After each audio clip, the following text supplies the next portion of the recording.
Le 8 mai 1985, une tragédie bouleverse la ville de Fayetteville en Caroline du Nord.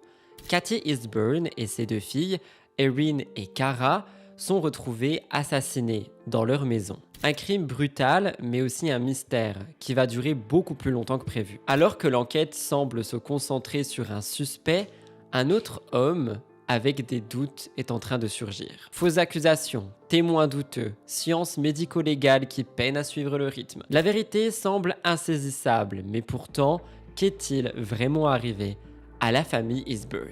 Cette histoire ne fait que commencer, et avec moi, nous allons la découvrir.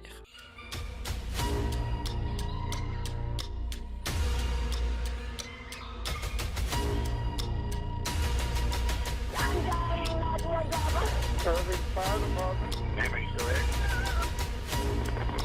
Mamie, still there?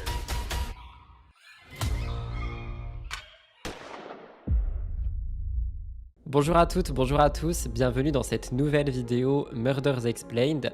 Aujourd'hui, je vous parle de la tragédie qui s'est déroulée pour la famille Eastburn, une vidéo et une affaire qui vont être assez compliquées à écouter. Donc je vous invite vraiment à être attentif à cette histoire et à bien l'écouter jusqu'à la fin. Avant d'entrer dans la vidéo, comme d'habitude, si jamais vous souhaitez nous soutenir, n'oubliez pas de liker et commenter, ce qui aide grandement, et de vous abonner à la chaîne si c'est toujours pas fait. On arrive d'ailleurs très vite aux 60 000 abonnés, donc n'hésitez pas. Tout ceci étant dit, je vous retrouve dans un instant pour vous présenter cette affaire.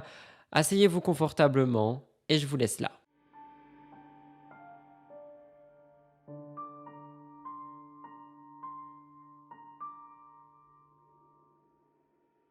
Lorsque le policier arrive chez les Eastburn sur Summer Hill Road, il entend des cris perçants qui proviennent de l'intérieur de la maison. Les pleurs de la plus jeune fille, Jana, résonnent à travers les murs. Une scène qui montre une situation de détresse extrême. La petite est sur le point de mourir, victime de déshydratation et de famine. Son corps est dans un état tragique. Il est recouvert de saleté et d'excréments. Ça témoigne de la souffrance qu'elle a endurée pendant de longs jours. Et si je commence par vous parler de l'entrée du policier dans la maison, c'est parce que vous allez voir que c'est vraiment le déroulé de l'enquête qui nous intéressera. Bref, à ce moment-là, le bébé est la seule personne retrouvée vivante dans la maison. Un miracle dans cette tragédie. Pour vous parler un petit peu de la famille Eastburn, ils sont une famille assez militaire, avec un mode de vie discipliné et nomade, souvent confronté à des déplacements. Ils se préparaient à déménager en Angleterre, où Gary, le mari et père, a reçu un poste important dans la Royal Air Force. Il occupe le grade de capitaine et il est actuellement, au moment de tout ça, stationné dans un centre d'entraînement situé à Montgomery, en Alabama, soit à plus de 800 km de Fayetteville, où réside la petite famille. Bien que leur quotidien est marqué par des absences et des déplacements, ils gardent un contact régulier.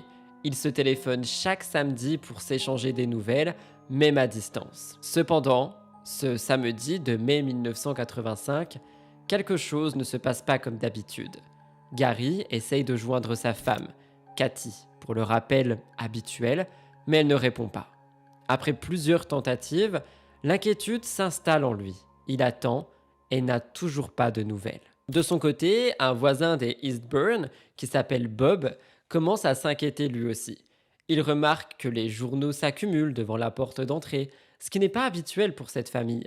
Bob suppose donc que Kathy et ses trois filles, Cara âgée de 5 ans, Erin qui a 3 ans et le bébé qui était resté en vie à peine âgé de 2 ans, sont partis en voyage puisque le voisin aperçoit la voiture dans l'allée. Pourtant, quelque chose dans cette scène le perturbe. Il se lève donc et il va sonner à la porte pour s'assurer que tout va bien.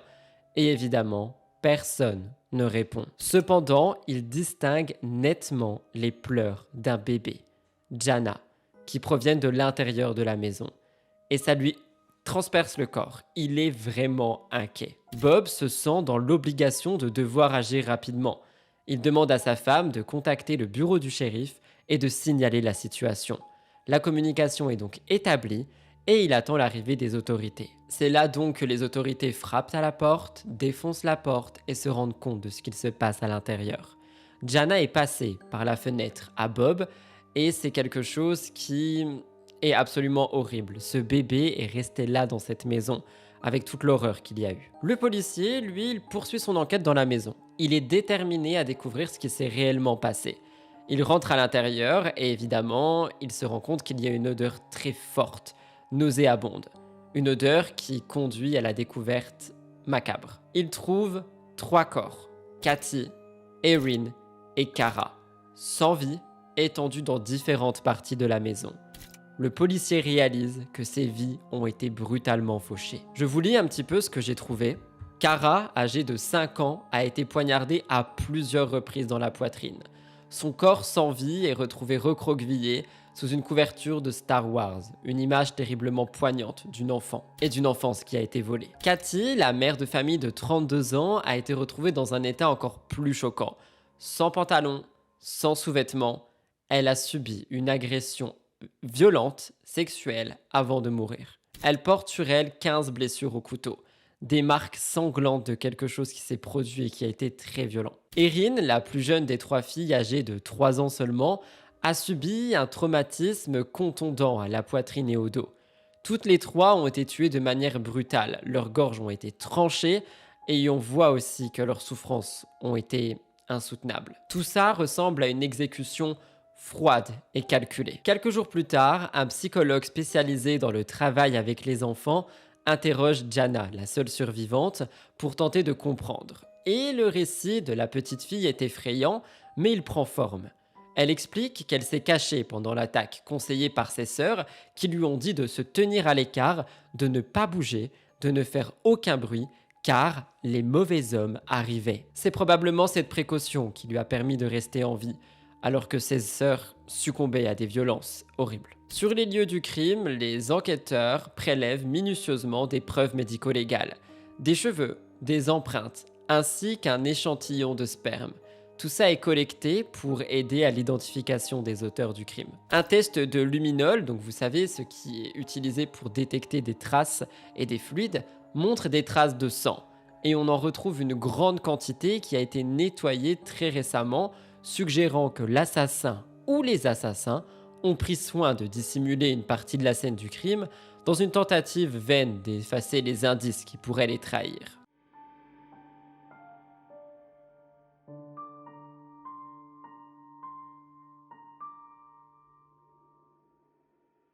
Peu de temps après le drame, un homme est contacté, Gary Eastburn. Évidemment, vous vous en doutez, c'est le mari et le père, donc celui-ci est forcément contacté dès le début. Mais cette première prise de contact n'a révélé rien de positif. En fait, le policier qui l'a contacté lui a dit qu'il devait rentrer immédiatement, parce qu'un décès a eu lieu dans sa famille. Gary, il est déstabilisé, il prend son téléphone et il transmet toutes ces infos qu'il possède à Watts et à son partenaire, donc les personnes qui travaillaient avec lui. Il raconte que sa famille possède un chien, un vieux compagnon fidèle, mais que récemment, il a vu une annonce dans le journal pour qu'il trouve un nouveau foyer. Et justement, en fait, on a vu que cette annonce de journal avait été déposée en avance parce que tout le monde allait déménager. C'est ce que je vous avais dit, il fallait qu'il parte à plus de 800 km. Et donc, on a demandé à Gary si on pouvait trouver la personne qui a potentiellement voulu appeler pour cette annonce, peut-être même qui est passée à la maison et qui pourrait être responsable. Mais Gary n'avait pas de réponse. Bref, Gary rentre chez lui et il est confronté à cette scène de chaos et de désolation. Les corps de sa famille ont été emportés, mais il reste dans la maison, déambulant de pièce en pièce, cherchant tout signe d'indice, espérant peut-être découvrir quelque chose qui pourrait éclairer cette obscurité et cette tragédie. Il fouille les lieux et il ne manque rien, donc il ne trouve rien. Cependant, en regardant d'un petit peu plus près, on se rend compte que des choses ont été volées. Ce sont des petites choses, mais des choses quand même. La carte bancaire de Kathy, donc on n'est pas sur des objets ou des meubles ou peu importe, mais on a pris la carte bancaire et une enveloppe contenant 300 $. À part ça, rien n'avait disparu. La maison est vide, littéralement, il n'y a plus aucune présence, mais l'atmosphère est lourde, pleine de souvenirs et de silence. La police, de son côté, a déjà commencé à recueillir des témoignages. Mais plutôt que de devoir solliciter les témoignages, quelqu'un s'est présenté spontanément. Patrick Cohn, un homme déjà connu des forces de l'ordre, il a été connu pour des précédents démêlés avec la justice, et cette fois-ci il s'est manifesté. Il a été le témoin de certains événements, la nuit où la famille Eastburn a été attaquée, et il estime que ce qu'il a vu doit être partagé avec les enquêteurs. C'est comme ça qu'il se rend au commissariat, prêt à faire la lumière sur ce qu'il a observé, sachant que les informations peuvent s'avérer cruciales pour résoudre ce drame. Patrick, après avoir pris la décision de se rendre à la police, leur raconte ce qu'il a observé cette nuit-là. Il explique qu'à environ 3h30 du matin, il a vu un homme quitter la maison des Eastburn. Cet individu était grand, blond, avec un nez large et une grande moustache. Il portait une veste que seuls les membres d'un club ou d'une organisation particulière semblaient avoir, et une casquette tricotée, et un jean. L'homme marchait d'un pas décidé, portant un sac poubelle noir. Un détail qui semble suspect, mais qui semble également indiquer que cet homme avait peut-être quelque chose à cacher. Alors qu'il s'éloignait de la maison, l'homme croise Patrick et lui échange quelques mots. Il lui a expliqué qu'il partait plus tôt ce matin-là, tout en se dirigeant vers une voiture blanche. La rencontre entre Patrick et cet homme était brève, mais elle est cruciale pour l'enquête. Parce que Patrick, pour lui, cet homme, il est louche. Et il veut fournir un témoignage détaillé. Il accepte de travailler avec un dessinateur du FBI, de la Caroline du Nord, pour essayer tout simplement de refaire un portrait robot. Ils parviennent donc à créer le croquis d'un homme qu'il a vu cette nuit-là, dans l'espoir que cette image puisse aider à l'identification d'un agresseur. Cependant, les informations de Patrick ne sont qu'un aspect de ce tableau complexe. En effet, une autre personne, la babysitter des Eastburn, cette jeune femme qui était présente chez eux, entre en contact avec la police. Elle révèle que Cathy pensait avoir un harceleur. En effet, la famille Eastburn avait reçu des appels menaçants pendant plusieurs mois avant les meurtres. L'appelant avait un ton étrange et perturbant, et il faisait parfois des commentaires de nature sexuelle à l'encontre de Cathy. Ça la mettait mal à l'aise et ça inquiétait toute la famille. Cette situation s'est intensifiée au fil du temps, mais personne ne savait exactement qui était derrière ces appels. Quelques jours avant les meurtres, la babysitter prend un appel étrange. La voix au bout du fil se présente comme une femme qui s'appelle Angela. Elle s'intéressait au chien de la famille, ce vieux compagnon que Cathy avait cherché à faire adopter avant leur départ. La babysitter, pendant l'appel, note les coordonnées d'Angela pour que Cathy puisse la rappeler.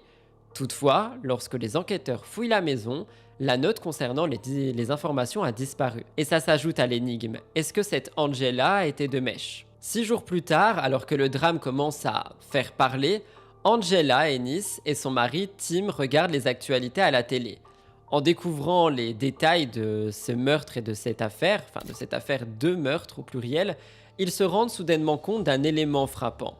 Le chien qu'ils ont récupéré, un vieux Red Setter, provenait de la maison des Eastburn, la maison où les meurtres ont eu lieu quelques jours plus tôt. Et un autre détail attire leur attention. La voiture que ce couple a aperçue, Angela et Tim, est pile dans leur allée. Comme si la personne responsable de tout ça était quelqu'un qu'ils connaissaient déjà.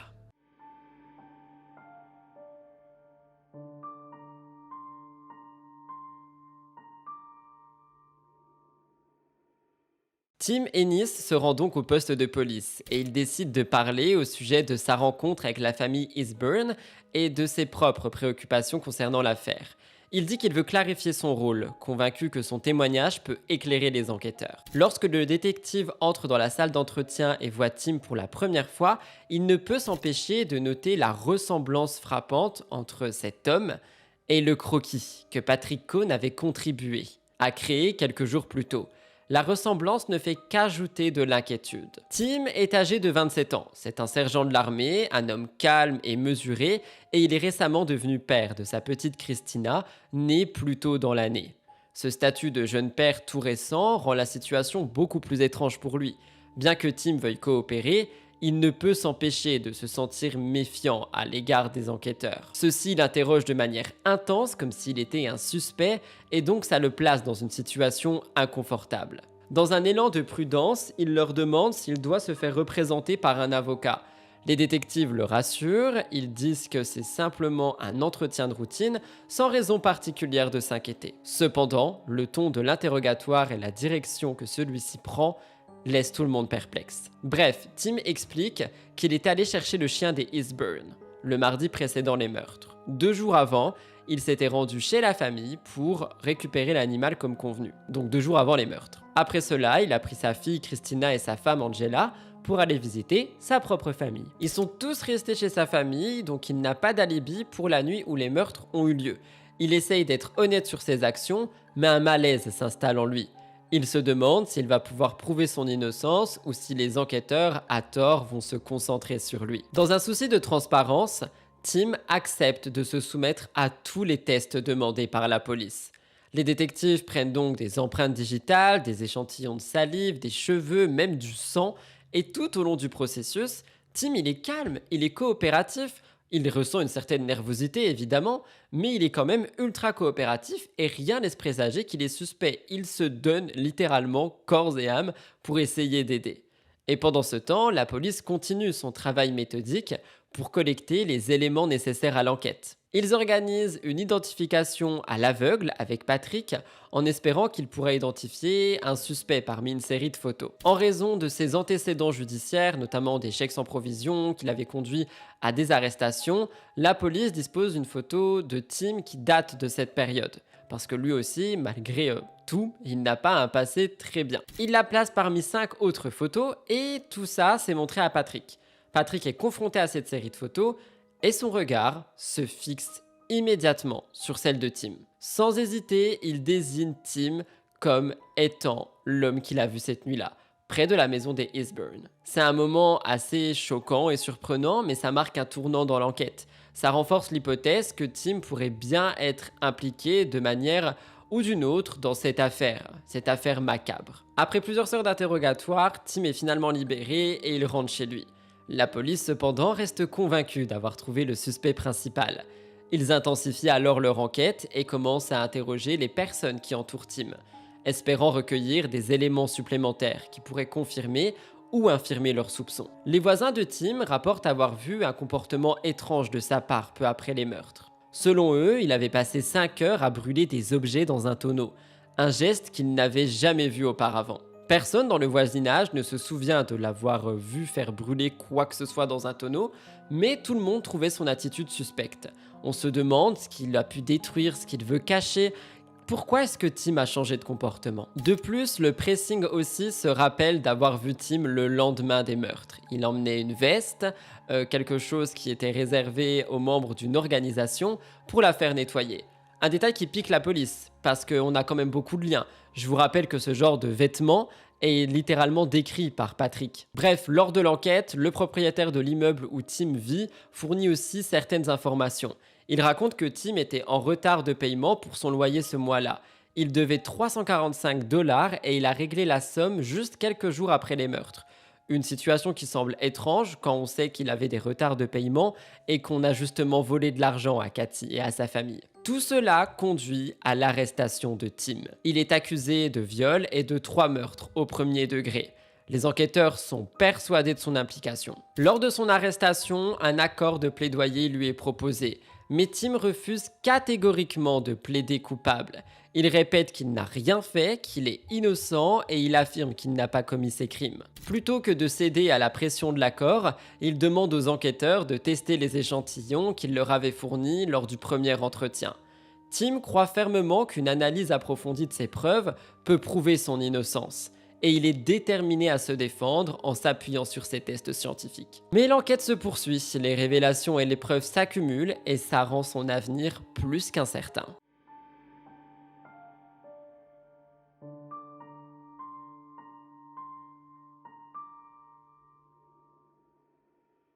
Les tests de criminalistique effectués sur les éléments de preuve tels que les groupes sanguins, les empreintes, les cheveux, tout ça a été réalisé. Mais on doit se rappeler qu'on est dans les années 80. À cette époque, les techniques n'étaient pas aussi avancées qu'aujourd'hui. Et donc, le test de groupe sanguin, par exemple, il s'est révélé non concluant en raison de la quantité massive de sang présent sur les lieux du crime. Les empreintes digitales et les échantillons de cheveux n'ont pas permis de faire correspondre Tim à la scène du crime, car elles ne correspondaient pas à celle qui avait été retrouvée. Ou bien elles n'étaient tout simplement pas suffisantes.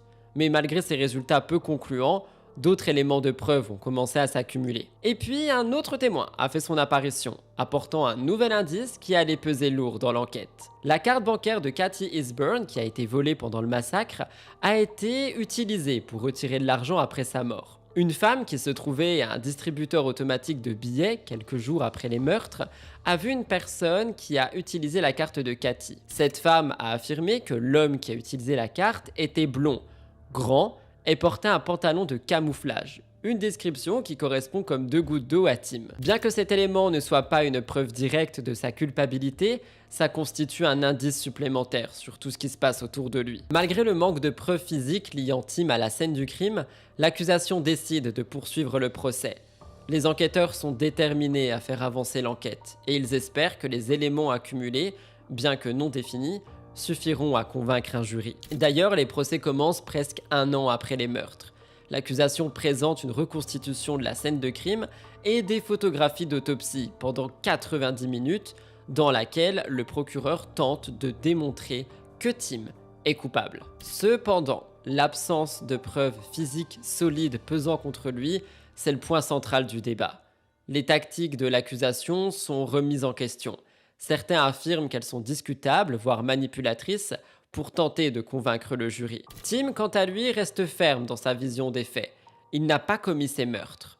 Mais malgré le manque de preuves, les enquêteurs et les procureurs s'acharnent à faire avancer leur théorie, espérant que la pression et les indices suffisent pour obtenir condamnation. Le procès semble se dérouler dans une atmosphère de doute et de suspicion, et ça devient une bataille juridique féroce. Quoi qu'il en soit, le jury, après plusieurs heures de délibération, rend son verdict. Tim Ennis est déclaré coupable de 3 meurtres au premier degré et du viol de Kathy Eastburn. Immédiatement après le verdict, il est transféré à Raleigh où 3 jours plus tard, il est condamné à mort. Une sentence qui est tombée avec une dureté implacable. Pourtant, malgré la condamnation, des doutes persistent concernant cette affaire. Il y a des preuves qui semblent contredire l'idée que Tim est le coupable. Parmi elles, on peut parler des preuves digitales et des cheveux qui sont quand même retrouvés dans la maison, mais qui correspondent pas à Tim. De plus, des empreintes de pas ont été découvertes à l'extérieur de la maison et elles étaient 3 tailles plus petites que celles de Tim. Donc ce sont des éléments qui n'ont jamais été remis en question pendant le procès, pourtant c'est quand même important d'en parler. On dirait que ça a été négligé, ou ignoré du moins par les procureurs, et beaucoup se demandent si la véritable justice a eu lieu. Tim préparait son appel et une lettre étrange arrive à la prison. La lettre est adressée à Tim et elle porte une signature mystérieuse, MX. Le contenu de la lettre va à l'encontre de tout ce qui a été dit jusqu'ici. La personne qui a écrit cette lettre présente une confession. L'auteur affirme avoir commis les meurtres des Eastburn et exprime des regrets pour le fait que Tim fasse tout simplement de la prison pour un crime qu'il n'a pas commis. La personne dit « Je serai en sécurité hors de la Caroline du Nord quand vous lirez ces mots ». Et on voit la signature, MX. Cette lettre a suscité de nombreuses interrogations et la police et les autorités n'ont pas immédiatement pris cette confession au sérieux. Ils ont pensé que c'était un canular. Bref, l'affaire du coup de Tim prend un tournant en 1988. L'appel est au tribunal. La défense de Tim argumente avec le diaporama de photographie que tout simplement, c'est pas lui en fait, que tout a été excessivement biaisé et discriminatoire. Ils soutiennent que les images violentes et choquantes des meurtres et des scènes d'autopsie sont trop nombreuses et trop graphiques et donc ça a pu manipuler les jurés pour qu'ils accablent Tim d'un coup. Selon eux, selon la défense de Tim, la présentation de ces images était injustement biaisée et aurait poussé le jury à prendre cette décision plutôt que de rester sur les faits. Le juge examine les arguments et concède que le jury a effectivement été exposé à un excès d'images choquantes. Donc un nouveau procès est ordonné et il a été déplacé un peu plus loin dans la ville d'origine de Tim pour garantir une audience plus équitable et moins influencée. J'ai dit un peu plus loin de la ville d'origine, je sais plus ce que j'ai dit, mais oui c'est plus loin, c'est pas dans sa ville. La même année, la Cour suprême de Caroline du Nord prend une décision historique statuant que l'exposition excessive de preuves graphiques peut causer préjudice par rapport au juré. Évidemment, cette décision est désignée avec un nom qui est le test Ennis pour l'excès. Bref, tout ça, ça offre un nouvel espoir à Tim. Il est toujours emprisonné, mais il semble que des failles importantes soient en train d'émerger dans l'affaire. Les rebondissements dans celle-ci laissent entrevoir la possibilité de ce nouveau procès et potentiellement d'apprendre des choses qu'on n'avait pas vues jusque-là. Peut-être des choses qui étaient plongées dans l'obscurité la plus totale.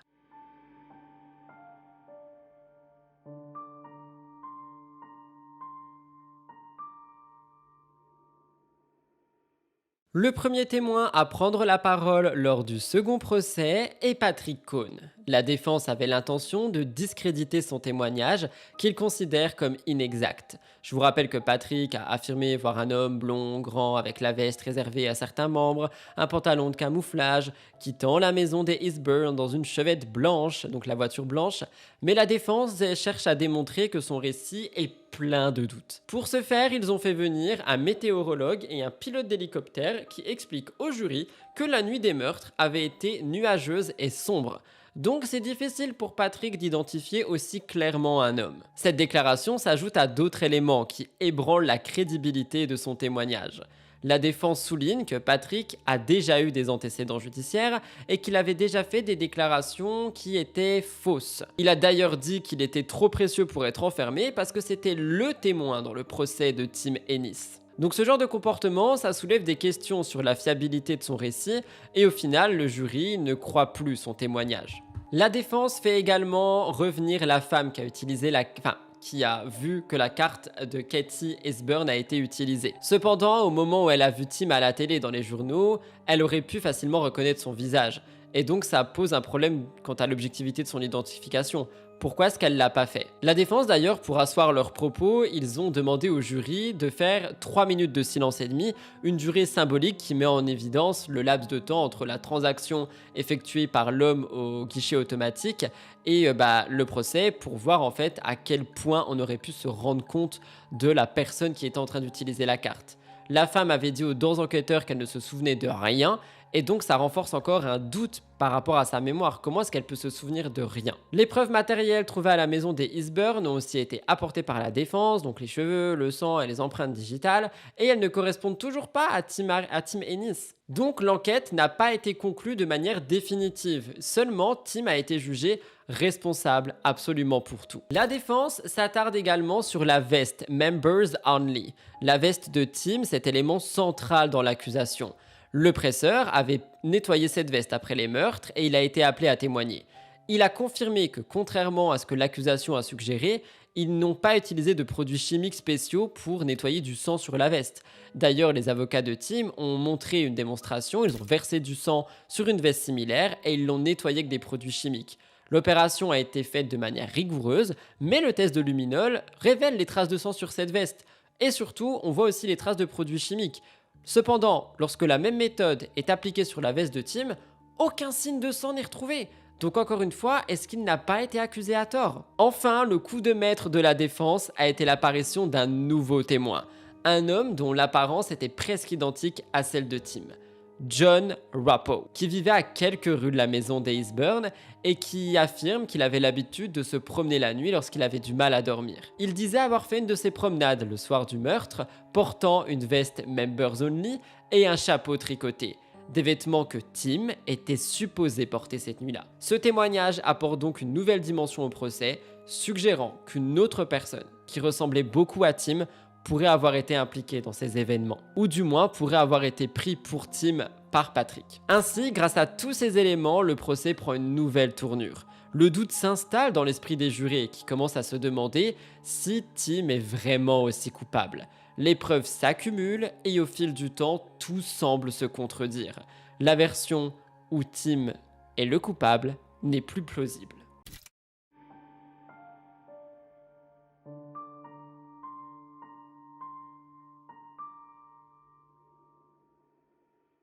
John, ce témoin clé, déclare au jury qu'il a été interrogé par la police après que celle-ci ait remarqué la ressemblance.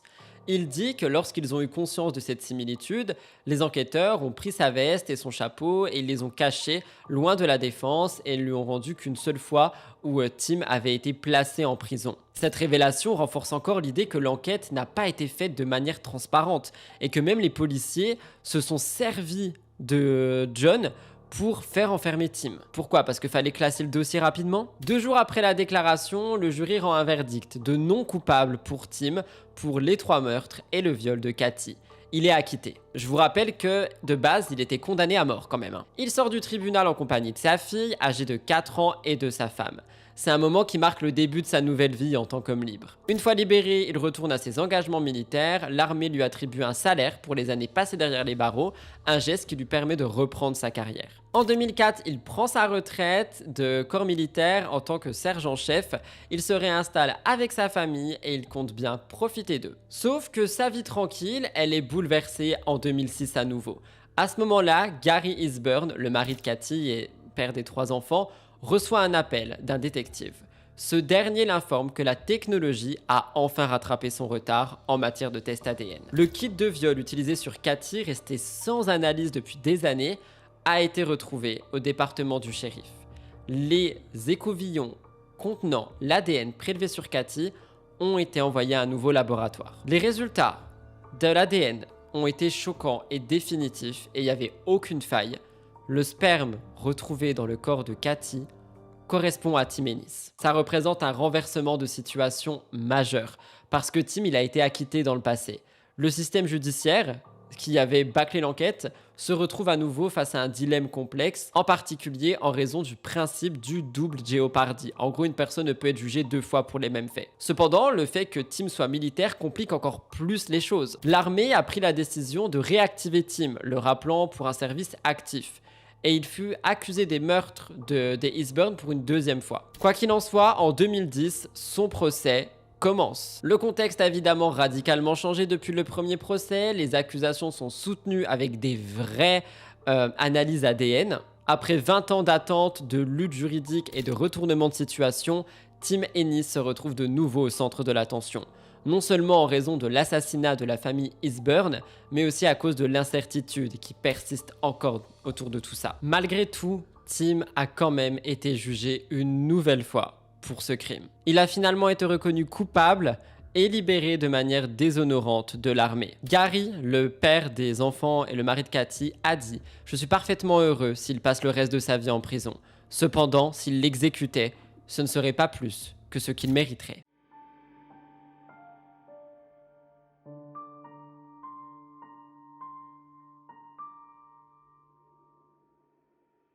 Malgré l'acquittement de Tim en 1989, ce test révolutionnaire a relancé le dossier et a mis en lumière des nouveaux éléments qui ont remis en doute toute son innocence. Cet homme a été jugé plus de fois qu'il ne faut compter pour la même affaire, quelque chose qui n'était jamais arrivé avant. Évidemment, nous espérons que Gary et que Jana arriveront à retrouver la paix, même si cette affaire reste une des plus horribles. Mon avis, c'est vraiment que je pense Tim a fait ce massacre, premièrement parce que peut-être il voulait Cathy, je ne sais pas pour quelle raison, et secondement pour l'argent. Je vous rappelle qu'il a volé les 300 €, qu'il a été retiré, etc. etc.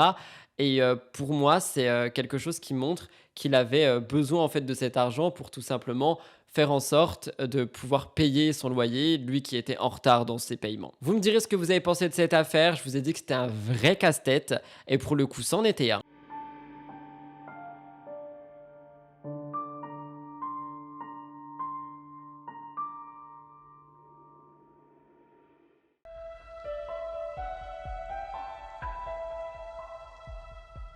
Jerry Michael Williams, que tout le monde appelle Michael ou Mike, grandit dans la petite localité de Bradfordville en Floride. Il est le fils d'un chauffeur de bus de la compagnie Greyhound et d'une femme qui travaille dans les soins pour les terriers. Ensemble, ses parents élèvent Mike et son frère aîné Nick dans une modeste remorque à double largeur. Plutôt que de construire une maison, ils choisissent d'économiser, déterminés à offrir à leur enfant une éducation de qualité. Les 2 garçons, en retour, les aident en occupant des emplois de nuit dans les supermarchés pour subvenir aux besoins familiaux. Grâce à tous ces sacrifices, Mike intègre le lycée chrétien de Floride du Nord où il se distingue rapidement.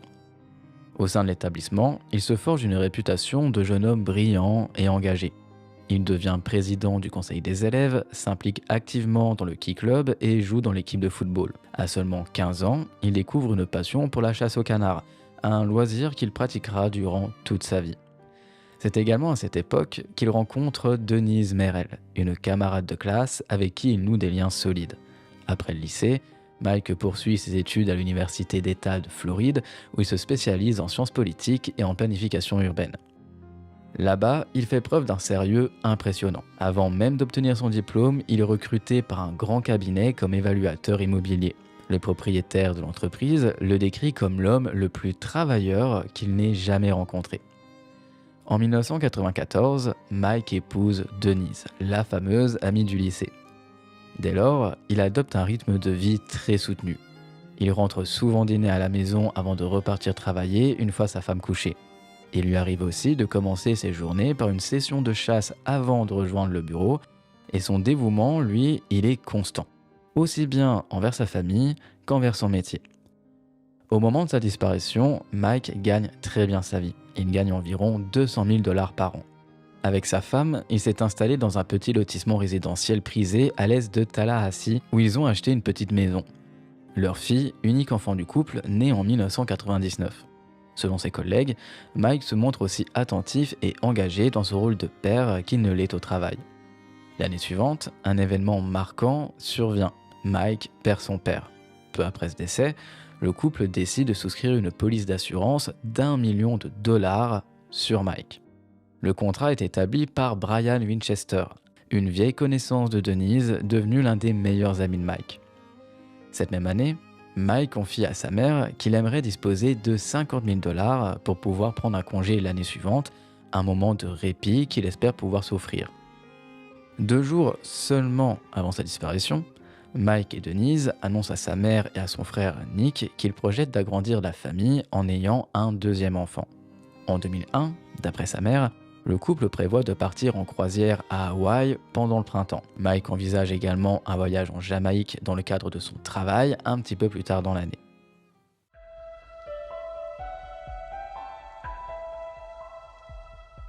Le matin du samedi 16 décembre 2000, Denise Williams affirme que son mari, Mike, se lève avant l'aube.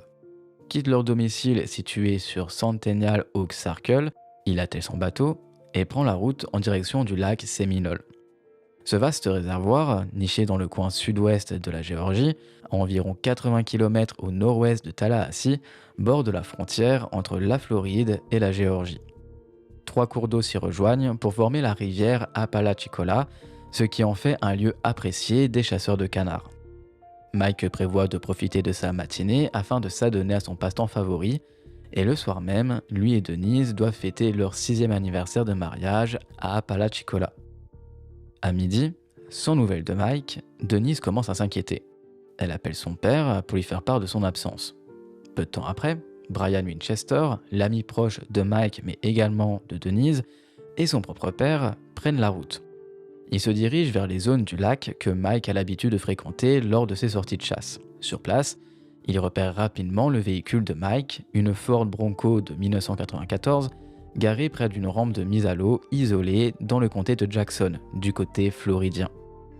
Face à la situation, ils contactent la Florida Fish and Wildlife Conservation Commission, donc la FFWCC, qui lance immédiatement des recherches.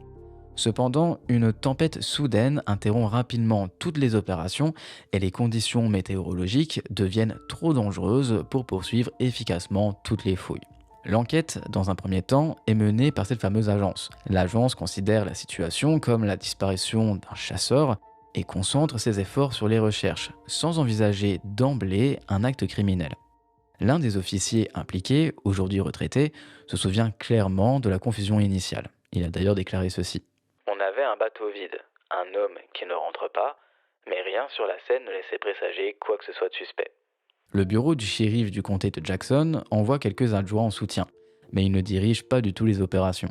Les équipes de secours se concentrent sur une zone de 10 acres autour de la crique où le véhicule de Mike est stationné. Par la suite, un pilote d'hélicoptère repère une embarcation dérivant à environ 70 mètres de la rampe. Pensant d'abord qu'il s'agit d'un bateau de secours, il comprend ensuite qu'il s'agit en réalité du bateau de Mike. Lorsque les enquêteurs récupèrent l'embarcation, ils y trouvent le fusil de chasse de l'homme, toujours rangé dans son étui. En revanche, aucune trace de Mike lui-même. Les enquêteurs apprennent plus tard que cette crique, surnommée Stumfield, occupait autrefois un verger avant la construction du lac par l'endiguement des rivières Chattahoochee, Flint et Spring Creek. La zone est semée d'anciennes souches d'arbres, certaines visibles à la surface, d'autres immergées sous l'eau, rendant la navigation difficile mais surtout dangereuse. L'hypothèse avancée est donc la suivante. Mike aurait percuté une souche avec son bateau, serait tombé à l'eau et ses cuissardes, une fois remplies d'eau, l'auraient entraîné par le fond. Il se serait donc noyé, incapable de se libérer. Selon les enquêteurs, si Mike s'est effectivement noyé, son corps devrait refaire surface dans un délai de 3 à 7 jours, comme ça arrive généralement. Ils expliquent à sa famille que malgré le froid survenu après la tempête, le corps devrait remonter à la surface une fois la décomposition amorcée. Pourtant, plusieurs jours passent et aucun corps n'est retrouvé. 10 jours après le début des recherches, un chapeau de chasse à motif camouflage est finalement découvert. Il flotte non loin de la zone de fouille, et pourtant, aucune preuve ne permet de le relier formellement à Mike Williams. Les recherches continuent malgré tout, mais finissent encore une fois par être interrompues au début du mois de février. Selon certaines personnes, ces recherches auraient pu être prolongées si Denise Williams, l'épouse du disparu, avait manifesté un réel intérêt pour leur poursuite. À cette époque, l'affaire reste techniquement ouverte. Un rapport final, publié fin février 2001, conclut qu'aucun des éléments découverts jusqu'alors ne fournit de preuves définitives d'un accident de bateau ou d'un décès à cette date précise. De ce fait, un détail interpelle rapidement les enquêteurs. C'est Mike s'était vraiment noyé par accident en tombant de son embarcation et serait alors le seul parmi les 80 cas de noyade recensés dans le lac Séminole à ne jamais avoir été retrouvé. Ceci rend alors son absence d'autant plus suspecte. Vers la fin des recherches officielles, une entreprise privée spécialisée dans les recherches sous-marines propose une hypothèse. Son directeur explique que selon lui, les alligators présents dans la région auraient pu éventuellement démembrer le corps de Mike avant d'en stocker les morceaux dans un endroit inaccessible aux équipes. Cette possibilité semble plausible à certains des enquêteurs, d'autant plus qu'ils ont vu de nombreux alligators dans la zone dès les premiers jours de fouilles. D'ailleurs, David Arnett, membre de la fameuse agence au nom interminable, a déclaré que tout le monde sait que ce lac est rempli d'alligators. Il déclare également ceci. On commence à chercher 2 explications. Pourquoi le corps n'est-il jamais réapparu ? Alors bien sûr, de nouvelles théories émergent. Certains estiment que le corps de Mike aurait pu être piégé sous l'eau dans les Epeli hydrilia, une plante aquatique particulièrement dense avant d'être finalement découvert par les alligators. Tortues et poissons-chats auraient ensuite achevé ce que les reptiles avaient laissé derrière eux, et hop, il n'existe plus rien du pauvre homme. Pendant toute cette période, pendant que tout le monde aimait sa petite hypothèse, Denise Williams reste complètement discrète, évitant tous les médias. Elle finit cependant par accepter l'idée que Mike est finalement mort. Elle organise un service commémoratif en son honneur, prévu pour le lendemain de l'arrêt officiel des recherches.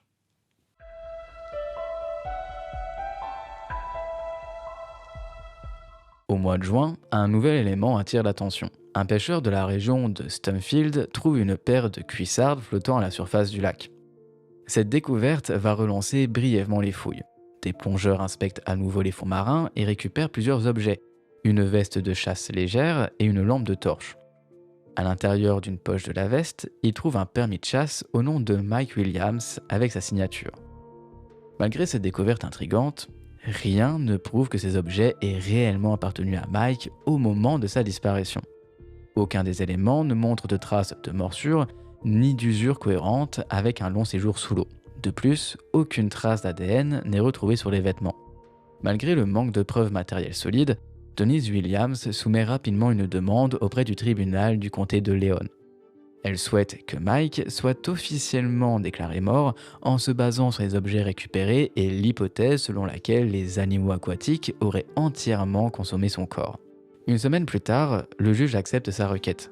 Dès lors, Denise peut toucher les sommes prévues par les polices d'assurance vie de son mari, soit un total de 1,5 million de dollars. 5 ans plus tard, elle se remarie. Son nouvel époux n'est autre que Brian Winchester, le meilleur ami de Mike, et l'homme avec qui elle partageait déjà une proximité au moment de sa disparition. Fait troublant, c'est lui qui avait vendu à Mike plusieurs de ses assurances vie quelques mois avant que celui-ci ne disparaisse. Denise et Brian emménagent dans la même maison où elles vivaient auparavant avec Mike. Tous deux gardent le silence sur cette affaire, refusant presque systématiquement d'en parler publiquement. À ce moment-là, la théorie des alligators, largement médiatisée, ne vient pas des autorités, mais d'une équipe de recherche privée. Cette équipe a été engagée dans les derniers jours des recherches officielles par Cheryl Williams, la mère de Mike. Convaincue que son fils n'a pas simplement disparu dans le lac, Cheryl, de son côté, a continué à se battre, même après que Mike ait été déclaré légalement mort. Elle a affirmé en 2008 qu'elle aurait contesté cette décision si elle avait été informée de la procédure à temps. Malgré la fin des recherches et le verdict officiel, Cheryl ne baisse pas pour autant les bras. Elle est persuadée que Mike n'est pas mort noyé. Elle tente alors de lancer ses propres investigations, mais se heurte rapidement à de nombreux obstacles. Ses démarches restent infructueuses et elle déclare avoir reçu des menaces visant à la faire taire. Ce climat d'intimidation ne l'empêche pas de poursuivre ses efforts, qu'elle mène seule, souvent lorsqu'elle n'est pas occupée à vendre des gâteaux et des sucreries depuis chez elle. Elle publie des annonces dans les journaux locaux, loue des panneaux publicitaires dans toute la région et cherche désespérément à attirer l'attention du public. Au fil des années, toutes les avancées dans cette affaire trouvent leur origine dans son obstination et sa ténacité. Pendant longtemps, Cheryl refuse d'accepter la mort de son fils. En 2007, elle confie au Tallahassee démocrate « On me critique souvent pour ne pas avoir admis que Mike est mort. Mais tout ce que je sais, c'est que je ne peux pas arrêter de le chercher tant que je ne l'ai pas retrouvé. » Cette obsession crée des tensions profondes entre elle et son ancienne belle-fille, Denise Williams. Finalement, en 2004, ses efforts paient. La Florida Department of Law Enforcement, donc la FDLE, accepte de rouvrir l'enquête. Évidemment, ce n'est pas une démarche habituelle pour cette agence. Elle ne prend généralement pas en charge les affaires de disparition sans preuve criminelle, sauf pour prêter assistance aux services locaux. Mais dans ce cas, l'insistance de Cheryl et d'un ami de la famille les pousse à intervenir. Avec le recul, plusieurs agents de la FDLE partagent le scepticisme de Cheryl. Les circonstances entourant la disparition de Mike leur paraissent, à eux aussi, très étranges. De nombreux éléments ne collent pas du tout avec la thèse officielle d'une noyade accidentelle. D'abord, le lieu où son véhicule, le fameux Ford Bronco, a été retrouvé, fait se poser plusieurs questions aux enquêteurs. C'est une zone de terre battue, non aménagée, et rien n'indique que Mike aurait choisi cet endroit pour mettre son bateau à l'eau. Il préférait habituellement utiliser les rampes en béton bien entretenues, disponibles à proximité. Alors, pourquoi aurait-il changé ses habitudes ce jour-là ? Ensuite, la météo joue également un rôle troublant. La nuit suivant sa disparition, une tempête secoue la région, avec des vents violents venant de l'ouest. Logiquement, ces vents auraient dû faire dériver le bateau abandonné vers l'autre côté du lac, en direction de la Géorgie. Or, ce n'est absolument pas ce qui s'est produit. Et plus étrange encore, lorsque les enquêteurs retrouvent le bateau, ils constatent que le moteur est éteint, mais que le réservoir est plein. Un représentant du fabricant du moteur leur explique qu'en cas de chute du conducteur en pleine navigation, le moteur aurait dû continuer de tourner jusqu'à ce que le carburant s'épuise. Le bateau alors aurait tourné en rond à la surface pendant des heures, et donc il y a quelque chose de louche dans toute cette histoire. Enfin, les enquêteurs découvrent un autre détail troublant. Mike ne partait jamais chasser seul. C'était une habitude connue de ses proches. Donc, encore une fois, pourquoi celui-ci serait parti chasser seul cette fois-ci ? Et comme par hasard, l'une des rares fois où ça arrive, c'est la fois où il disparaît. Bon, ça commence à faire beaucoup. Dès les premières heures, certains éléments ne collent pas. David Arnett de la FFWCC admet aujourd'hui que même s'il pensait initialement à un accident de chasse classique, plusieurs choses l'ont interrogé très vite. Au bout de 2 ou 3 jours, puis avec les semaines qui ont suivi, ce qui me semblait simplement inhabituel au départ est devenu franchement incohérent.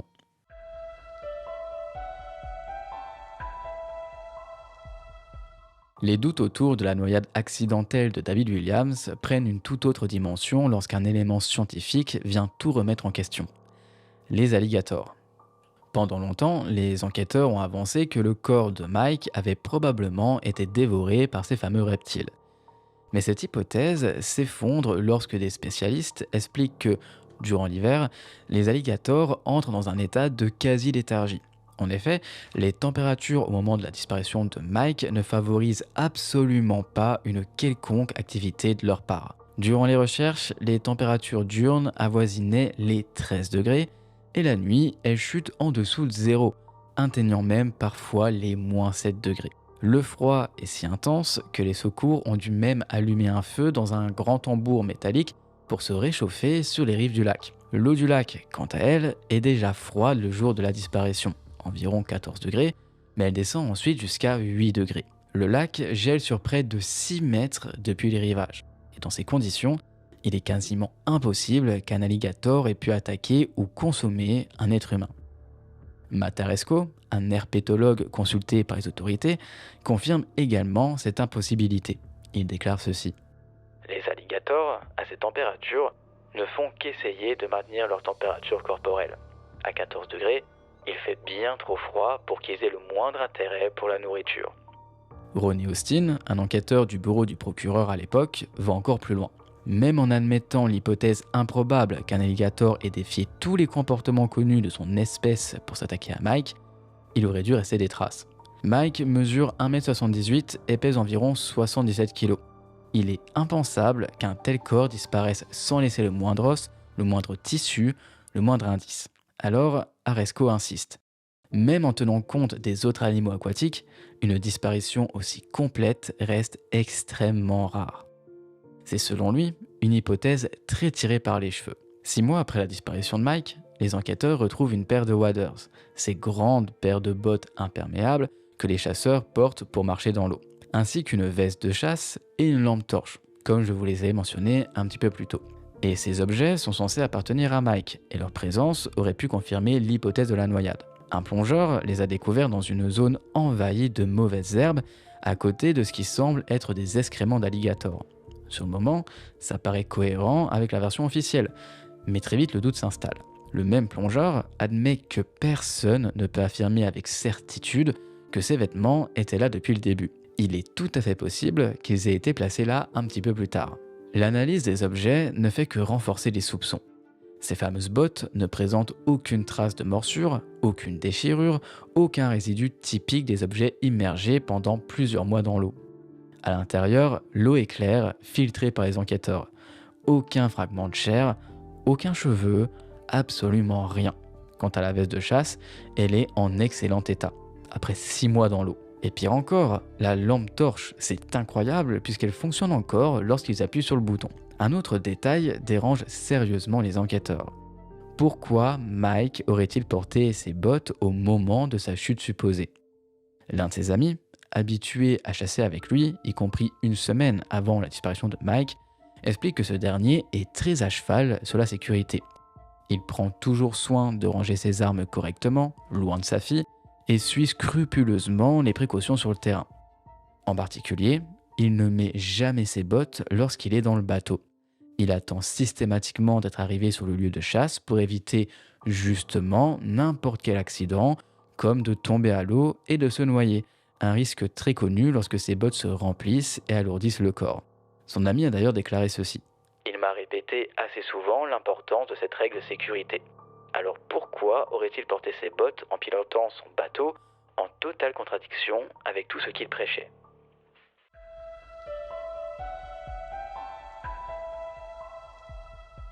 En 2006, Ronnie Austin n'a plus aucun doute. Selon lui, Mike Williams n'est pas mort dans le lac Séminole. À ce moment-là, il a quitté le bureau du procureur de l'État pour intégrer le FDLE, la police d'État de Floride. Son opinion, il la partage avec les autres enquêteurs de l'affaire. Il est persuadé qu'il n'est pas du tout face à une disparition, que c'est bien trop suspect. Mais cette nouvelle approche de l'enquête se heurte rapidement à un immense obstacle, les erreurs commises au tout début de l'affaire. Lors de la disparition de Mike, en décembre 2000, personne, mais vraiment absolument personne, n'avait envisagé une quelconque activité criminelle. Et résultat, la scène potentielle du crime n'a pas été protégée.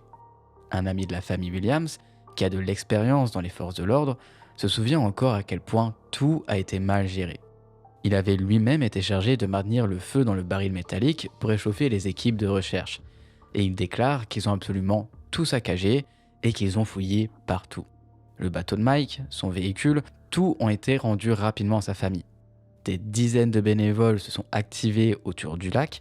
piétinant des zones qui auraient pu éventuellement recéler des preuves essentielles. Et les objets retrouvés dans l'eau, comme les bottes et la lampe torche, n'ont pas été conservés correctement pour une analyse ultérieure. Quand les enquêteurs ont finalement compris qu'ils auraient dû considérer la disparition de Mike comme un potentiel homicide, il était déjà bien trop tard. Sans corps, sans scène de crime exploitable ni éléments matériels solides, l'enquête piétine. Ils sont face à un mur et ils ne savent pas du tout comment faire pour inverser la tendance. Derek Wester, un enquêteur du bureau du shérif du comté de Jackson, confirme ce sentiment d'impuissance. Il tente de rattraper une erreur de départ, celle de ne pas avoir envisagé que la disparition de Mike puisse être autre chose qu'un simple accident. Le bureau du shérif affirme avoir des personnes d'intérêt, même s'ils refusent de dévoiler leur identité. En 2007, le FDLE clôt son dossier. L'agence est désormais convaincue que l'hypothèse de l'alligator ne tient pas, mais elle n'a toujours aucune preuve permettant de poursuivre l'enquête. Les enquêteurs ne répondent même plus aux appels de Cheryl Williams, la mère de Mike, qui continue pourtant inlassablement son combat. Elle achète des encarts publicitaires dans le Tallahassee démocrate afin de bannir l'affaire dans l'espace public.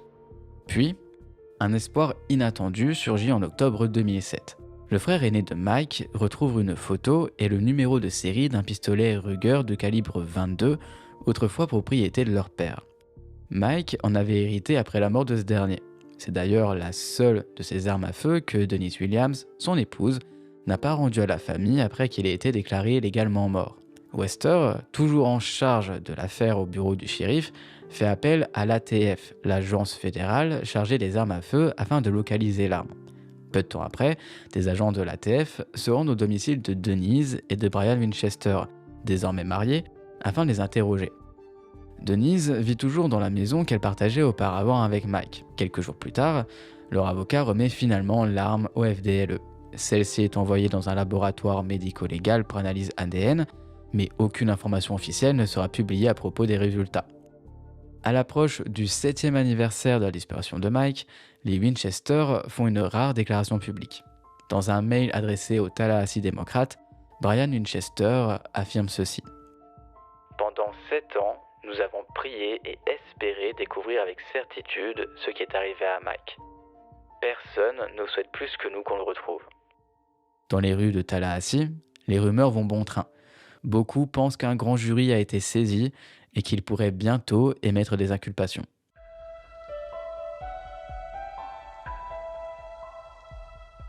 En 2008, une nouvelle tentative d'élucider la disparition de Mike Williams voit le jour. Cette fois, c'est par le prisme d'une possible fraude à l'assurance vie que les enquêteurs décident de creuser. La division de la fraude à l'assurance, rattachée au département des services financiers de Floride, s'associe au FDLE pour lancer cette nouvelle enquête. Normalement, en vertu du droit floridien, la prescription pour ce type de crime est de 5 ans. Cela signifie qu'elle aurait expiré en 2005. Toutefois, certaines circonstances permettent une prolongation de 3 ans supplémentaires, une fenêtre qui pourrait laisser un espoir. Mark Schlein, avocat principal du DIF, ne cache pas ses inquiétudes. Il déclare que les circonstances entourant cette affaire soulèvent de nombreuses questions sérieuses et troublantes. Et il n'est pas le seul à penser que des choses importantes ont été négligées. Kevin Perry, l'officier de la commission de la faune qui avait participé activement à la première perquisition en 2000, avoue qu'il aurait agi autrement s'il avait su qu'une grosse police d'assurance vie existait. Et surtout, si on lui avait indiqué qui en était le bénéficiaire. Et il s'avère que lorsque Denise Williams a demandé au tribunal que son mari soit déclaré légalement mort, elle n'a mentionné que les contrats souscrits auprès de la Kansas City Life Insurance Company, ceux-là même qui lui avaient été vendus par Brian Winchester. Elle a évidemment oublié de mentionner des autres polices d'assurance que Mike avait contractées auprès d'autres compagnies sans lien avec Brian. Mais malgré ces éléments troublants, certains experts décident de rester prudents. Brian Jones, professeur en droit des assurances à l'Université d'État de Floride, explique au Tallahassee démocrate que ça ne suffit pas à faire une affaire. Selon lui, le simple fait qu'on ne retrouve pas le corps suffit à ne pas éveiller l'intérêt du secteur de l'assurance. Mais si Mike devait être déclaré mort, que le bénéficiaire était impliqué, ou pire, si Mike était encore vivant, comme sa mère et plusieurs habitants du comté de Jackson continuent à le croire, alors là, une compagnie d'assurance aurait probablement poursuivi l'affaire. Mais à la fin de cette même année, soit 8 ans après la disparition de Mike, le DIF ferme le dossier. Mark Schlein déclare ceci.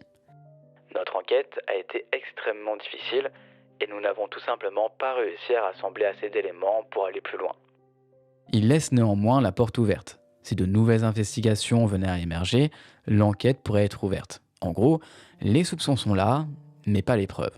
En parallèle, une autre piste explorée cette année-là mène, elle aussi, à une impasse.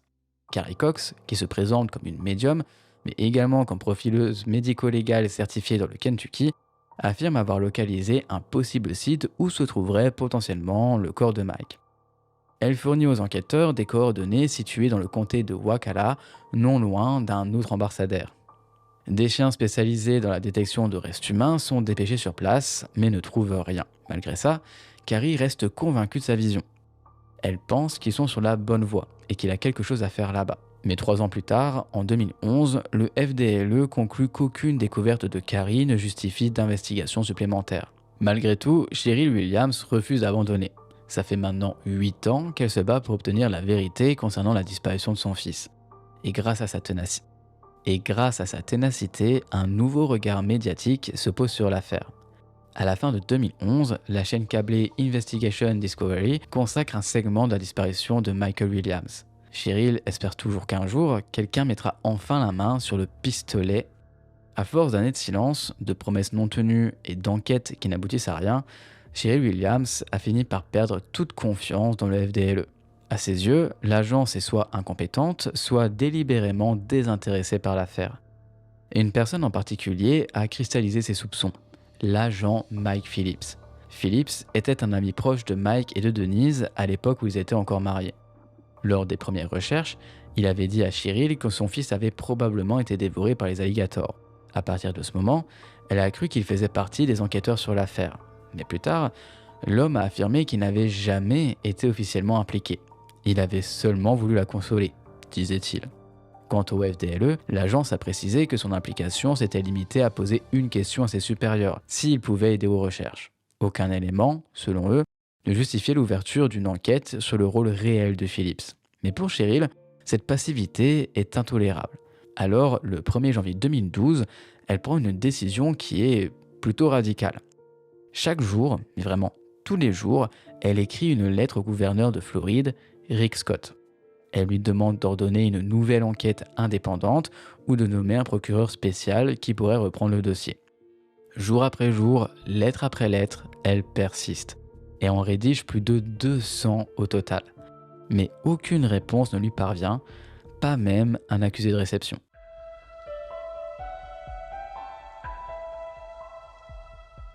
Excédée, Cheryl décide de se rendre personnellement au bureau du gouverneur pour comprendre ce qui s'est passé. C'est là qu'elle apprend que toutes ces lettres ont été transférées, sans même être ouvertes, au siège du FDLE. L'agence les a simplement placées dans le dossier existant, et donc la pauvre femme est complètement anéantie. Pendant ce temps, dans l'ombre, le destin commence à rattraper Denise Williams. En 2012, son couple avec Brian Winchester bat de l'aile. Leur relation se termine, officiellement à cause d'une dépendance sexuelle de Brian. 3 ans plus tard, Denise entame une procédure de divorce. Brian tente d'abord de s'y opposer, mais la justice finit par l'obliger à s'y conformer. L'une des conditions imposées est la fourniture d'une évaluation de leur maison, à remettre au tribunal début août 2016. Mais ce qui aurait dû être une étape administrative bascule finalement dans l'horreur. Le 5 août 2016, Denise se rend comme d'habitude à son travail à l'université d'État de Floride. Alors qu'elle parle au téléphone avec sa sœur, elle aperçoit un mouvement à l'arrière de son véhicule. Quelqu'un s'est glissé sur la banquette arrière. Et ce quelqu'un, c'est pas non plus n'importe qui, puisque c'est son ex-mari, Brian. Il lui arrache son téléphone et commence à lui donner des ordres. Denise refuse de coopérer jusqu'au moment où il lui montre une arme. À ce moment-là, elle obéit. Donc, histoire que vous compreniez bien quand même, on est quasiment une tentative de kidnapping. En tout cas, c'est ce qui va être plus tard considéré par la loi, puisque l'homme s'est quand même mis sur la banquette arrière du véhicule sans son autorisation, lui a braqué une arme sur elle et l'a forcé à conduire pour qu'ils partent littéralement ensemble. Il la retient contre son gré. C'est considéré comme un enlèvement. Bon, Denise expliquera quand même plus tard les gestes de Brian en les justifiant en disant qu'elle l'ignorait, qu'elle ne répondait ni à ses appels ni à ses messages, qu'il n'en pouvait plus et donc qu'il a craqué.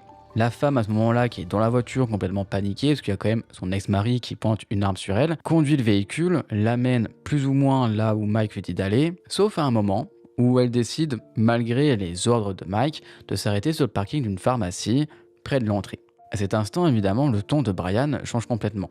Il lui confie qu'il compte se suicider avec l'arme, qu'il ne veut pas divorcer et que sans elle, il n'a plus aucune raison de vivre. Il jure, cependant, qu'il ne veut faire aucun mal à Denise. Denise réussit à le calmer, repart avec la voiture et finissent par aller dans un autre parking près du camion de l'homme garé pas très loin. Avant de laisser finalement Denise tranquille, Brian récupère dans la voiture une bâche en plastique ainsi qu'un vaporisateur rempli d'eau de javel et un outil appartenant à Denise. La femme lui promet qu'elle ne va absolument rien dire, qu'elle n'en parlera à personne, mais dès qu'elle s'éloigne, elle fait absolument tout le contraire. Elle se rend immédiatement à la police. D'après un ami proche de Brian, ce dernier était de plus en plus inquiet à l'idée que Denise puisse tout révéler sur, je cite, « ce type qui est mort il y a 10, 12 ou 15 ans ». Une allusion évidemment à Mike Williams. Après que Denise en ait parlé aux policiers, Brian Winchester a été arrêté peu de temps après pour l'enlèvement de cette dernière. Il a été accusé de plusieurs chefs d'accusation. Enlèvement, agression domestique et cambriolage à main armée, dont 2 sont des crimes graves. Denise, terrifiée, a immédiatement demandé des ordonnances de protection. Elle a affirmé craindre pour sa vie ainsi que pour celle de sa fille. Lors d'une audience tenue une semaine plus tard, elle a déclaré ne plus être capable ni de manger ni de dormir depuis ce terrible incident. Devant la gravité de la situation, le tribunal a ordonné que Brian soit détenu sans possibilité de libération sous caution. Pour Cheryl Williams, cette arrestation a fait renaître un espoir qu'elle croyait perdu. Elle a confié au New York Daily News que ce développement pourrait enfin permettre de résoudre la disparition de son fils. Elle a d'ailleurs déclaré ceci. Brian ne va pas laisser Denise profiter seule de tout cet argent. Je prie pour qu'il ne mette pas fin à ses jours. Je prie pour qu'il nous dise enfin ce qui s'est réellement passé. Malgré les années, Cheryl est la seule dans sa famille à croire que Mike était encore peut-être vivant. En décembre 2017, Brian Winchester a été condamné à 20 ans de prison pour l'enlèvement de Denise. Le tribunal lui a accordé un crédit de 502 jours déjà purgés et cette peine sera suivie de 15 ans de liberté conditionnelle. Son avocat a évidemment tenté d'atténuer les faits en expliquant que Brian avait été au bord du suicide ce jour-là, accablé par le divorce, le diagnostic de cancer en phase terminale de sa mère et le départ de son fils adolescent issu d'un premier mariage qui venait de s'installer chez sa mère. L'avocat a plaidé pour la peine minimale obligatoire de 10 ans. Mais les procureurs ont complètement réfuté cette version. Selon eux, les actes de Brian ne laissaient aucun doute. Il avait planifié un meurtre-suicide. Ce scénario n'avait été évité que grâce à la réaction rapide et très intelligente de Denise. Ils ont donc demandé la peine maximale, 45 ans de prison. Finalement, le juge a tranché en optant pour une peine de 20 ans. Aujourd'hui, Brian est toujours incarcéré à l'établissement correctionnel de Wakulla. Lors de l'audience de condamnation, aucun mot n'a été prononcé concernant la disparition de Mike Williams. Pourtant, le procureur d'État Jack Campbell a laissé entendre à la presse que l'affaire Winchester pourrait bien faire avancer l'enquête. Par la suite, on a appris que Brian avait passé un accord avec les procureurs. En revanche, les termes exacts de cet accord, notamment s'il avait exigé une quelconque collaboration de Brian concernant la disparition de Mike, n'ont jamais été divulgués. Mais le lendemain, absolument tout a basculé.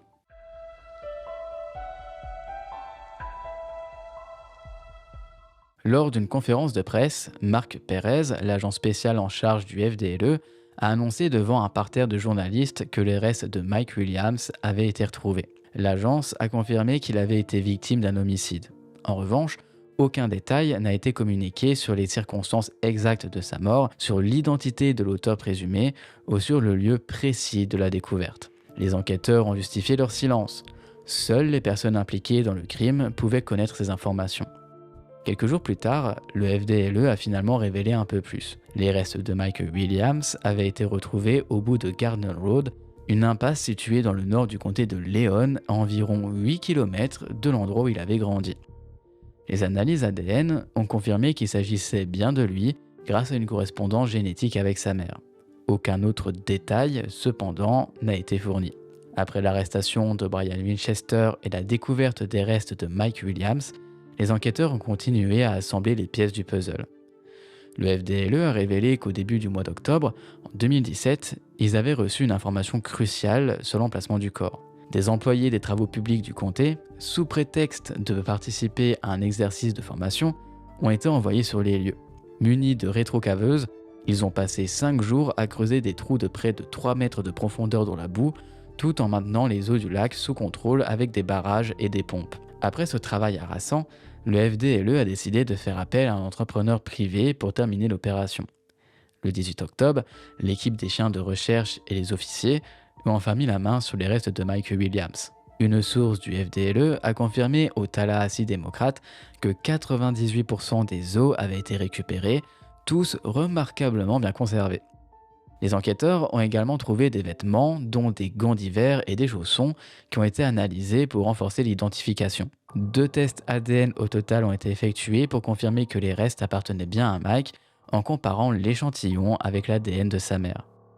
Le 8 mai 2018, Denise Williams a été arrêtée alors qu'elle quittait son travail à l'Université d'État de Floride, le même jour où elle allait célébrer le 19e anniversaire de sa fille. Quelques minutes plus tôt, un grand jury l'avait inculpée pour meurtre au premier degré, conspiration pour commettre un meurtre et complicité après coup. Les procureurs ont, à ce moment-là, choisi de ne pas dévoiler les détails du crime, précisant qu'il serait partagé en temps voulu devant le tribunal. Ils ont également indiqué qu'ils demanderaient à ce qu'aucune caution ne soit accordée à Denise.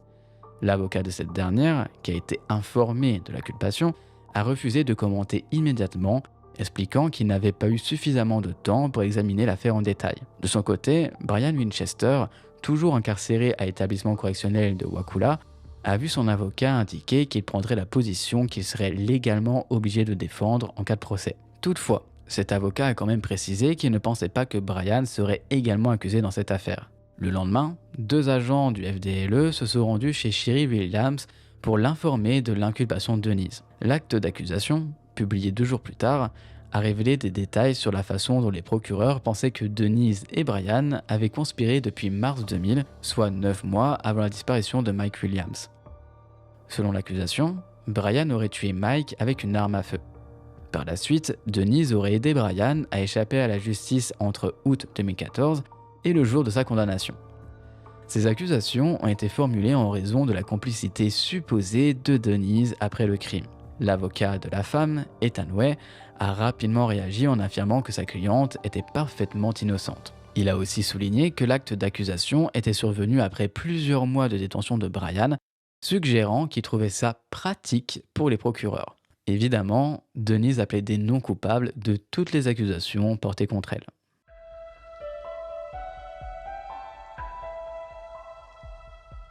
À la fin du mois de juin 2018, Denise Williams a été maintenue en détention sans caution et une date de procès a été fixée pour le 24 septembre. Lors de cette audience, une cassette de l'interrogatoire de Brian Winchester avec le FDLE a été diffusée au tribunal. Dans cet interrogatoire, Brian a avoué avoir tiré sur Mike, tout en insistant sur le fait que le meurtre était l'idée de Denise. La défense de cette dernière a argumenté que la bande n'aurait pas dû être acceptée comme prévu, car Brian n'avait pas été accusé de meurtre malgré son aveu. L'accusation, pour sa part, a rétorqué qu'elle avait simplement demandé à Brian de dire la vérité sur les événements. Le procès a donc été reporté au mois de décembre. Le témoin principal pour l'accusation était Brian Winchester. Il a longuement expliqué au tribunal comment lui et Denise n'avaient jamais véritablement mis fin à leur relation, et ce, même après leur mariage respectif. Cathy Thomas, la première épouse de Brian, a témoigné qu'elle avait suspecté une liaison entre Brian et Denise à la fin des années 90, lorsqu'ils passaient souvent du temps avec Mike et Denise. Brian a confirmé dans ses aveux, qui ont été diffusés lors du procès, que la liaison avait commencé en 97 et qu'elle s'était progressivement intensifiée. Après avoir ravivé discrètement leur relation, Denise et Brian ont commencé à envisager de tuer Mike pour pouvoir se marier. En raison des raisons religieuses de sa famille, Denise n'était pas autorisée à divorcer, ce qui les poussait à envisager des solutions plus extrêmes. Denise a suggéré de simuler un accident de bateau dans le golfe du Mexique, où il pourrait prétendre que Mike et Cathy s'étaient tous les deux noyés, ça les arrange bien, mais Brian a refusé de tuer la mère de ses enfants. Merci à lui. Après avoir rejeté l'idée de faire passer le meurtre de Mike pour un vol, Brian a finalement imaginé un accident de chasse alors qu'ils se trouvaient ensemble dans les marais de l'Arkansas. Le jour de la disparition de Mike, Brian a expliqué qu'il avait attiré Mike au lac Séminole. Sur place, il lui avait demandé de mettre ses fameuses bottes avant de le pousser hors du bateau, pensant qu'il se noierait. Cependant, Mike a réussi à se hisser sur une couche d'arbre, ce qui a poussé Brian à tirer une balle dans son visage. Ne pouvant plus faire passer cette mort pour un accident, Brian a enterré le corps là où il a été retrouvé plus tard. Ensuite, il a simplement nettoyé son camion et a assisté à une fête de Noël en famille où il a appris qu'une recherche était en cours. Avec Denise, ils ont pris leur temps pour laisser l'argent de l'assurance gagner des intérêts avant de donner l'impression que tout était normal. Les procureurs ont également joué une conversation téléphonique enregistrée entre Denise et Cathy Thomas qui, travaillant avec la police, avait confronté Denise en lui disant qu'elle savait ce qui s'était passé. Chaque fois que Cathy abordait le sujet, Denise essayait de changer de conversation. Mais à un moment donné, elle a demandé ceci. Qu'est-ce que tu sais? Selon le procureur adjoint John Fuchs, cette réponse évasive de Denise, ainsi que sa réaction froide lorsqu'elle a appris les détails du meurtre, ont démontré qu'elle avait activement participé à la planification de ce crime. L'avocat de Denise, Ethan Way, a répliqué qu'il n'y avait aucune preuve physique liant sa cliente au crime et que c'était entièrement l'idée de Brian. Il a exprimé son étonnement qu'il n'était pas jugé malgré son aveu. Après 4 jours de témoignage, le jury a délibéré pendant près de 8 heures avant de rendre son verdict. Denise a été reconnue coupable de toutes les accusations. Son avocat a annoncé qu'il ferait évidemment appel de la condamnation. En février 2019, Denise a été condamnée à la prison à vie. Lors de l'audience, elle n'a pas pris la parole ni présenté d'arguments en sa défense. La seule personne à s'adresser au tribunal, en dehors des avocats, était Cheryl Williams, la mère de Mike, qui a déclaré que justice avait enfin été rendue. Elle a ajouté que Denise avait non seulement pris son fils, mais aussi sa petite fille. 5 mois plus tard, la fille de Mike et Denise, Ansley, a hérité de tous les actifs de la succession et de l'assurance vie de son père, après que Denise les lui ait signés pour éviter des poursuites pour fraude à l'assurance. Dans le cadre de l'accord, la jeune fille était interdite d'utiliser cet argent pour les frais juridiques de sa mère sous peine de devoir rembourser une pénalité de 150 000 $. En janvier 2020, Denise Williams a fait appel de sa condamnation en perpétuité. Son avocat a plaidé devant la cour d'appel du premier district de Floride, arguant qu'il n'y avait aucune preuve directe qu'elle avait été impliquée dans le meurtre de Mike Williams. Toutefois, en novembre de la même année, la cour a annulé sa condamnation pour meurtre, mais a confirmé la condamnation pour complot visant à commettre un meurtre. Cette décision a maintenu malgré tout la peine de 30 ans de prison qui lui avait été infligée pour le complot. En avril 2021, le procureur général de Floride a contesté l'annulation de la condamnation pour meurtre en faisant appel de cette décision devant la Cour suprême de l'État de Floride. Dans son appel, il a fait référence à des précédents judiciaires contradictoires et à des dispositions constitutionnelles de l'État. Cependant, la Cour suprême a refusé d'entendre cet appel, laissant ainsi la condamnation pour complot et la peine de 30 ans en place. Au terme de cette enquête, les pièces du puzzle sont enfin assemblées, révélant un complot qui a pris des années à se dénouer. Denise Williams, autrefois vue comme une victime, s'est avérée être la principale instigatrice de ce meurtre sordide, manipulant son mari pour effacer la vie de Mike Williams. Mais bien que la justice ait été rendue, des questions demeurent. Comment une femme pouvait-elle, avec une froideur déconcertante, orchestrer un tel drame en toute connaissance de cause? Le cas de Mike Williams, avec ses rebondissements et ses mystères, continue de hanter plusieurs esprits. Quelles sont les véritables raisons qui ont pu pousser Denise à commettre l'impensable? D'autant que ce que je ne comprends absolument pas dans cette affaire, elle refuse de divorcer parce que c'est contre sa religion de divorcer, mais visiblement le fait de commettre un complot pour que son mari soit mort et pouvoir se marier avec quelqu'un d'autre, sans compter l'infidélité qu'il y a eu pendant toutes ces années, ça par contre, visiblement, c'était ok dans sa religion, donc je ne sais pas quelle était sa religion, mais des connaissances que j'ai, aucune d'entre elles ne tolère ça. Donc son excuse était juste afin de justifier sa lâcheté de ne pas avoir eu le cran de quitter son mari. Elle a simplement préféré le tuer. Et heureusement, maintenant, elle est derrière les barreaux. Et malgré que ça a pris beaucoup de temps avant qu'elle soit enfin accusée et en prison pour ce qu'elle a commis, au moins justice a été rendue. Et ça, c'est vraiment le point positif de cette affaire.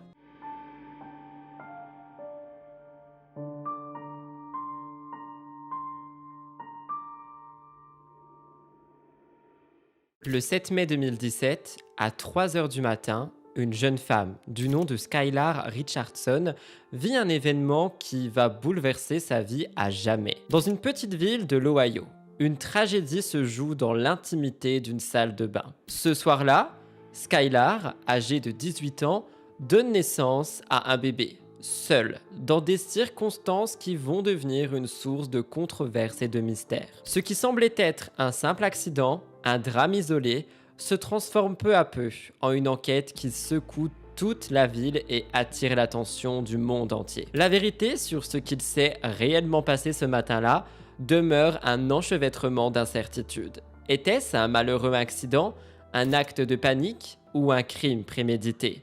Les réponses sont aussi floues que les événements de cette nuit fatale.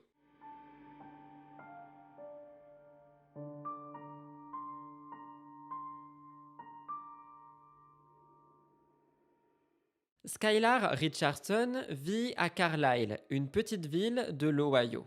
Elle fréquente le lycée local où elle s'illustre en tant que pom-pom girl universitaire. Elle est issue d'un foyer apparemment stable. Elle est la fille de Kim et Scott Richardson.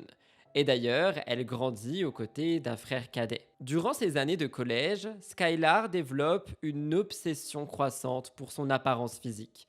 Très vite, elle cherche à réduire son poids à tout prix. Un souci de minceur qui commence par une limitation stricte de son alimentation, mais qui évolue rapidement en une privation alimentaire sévère.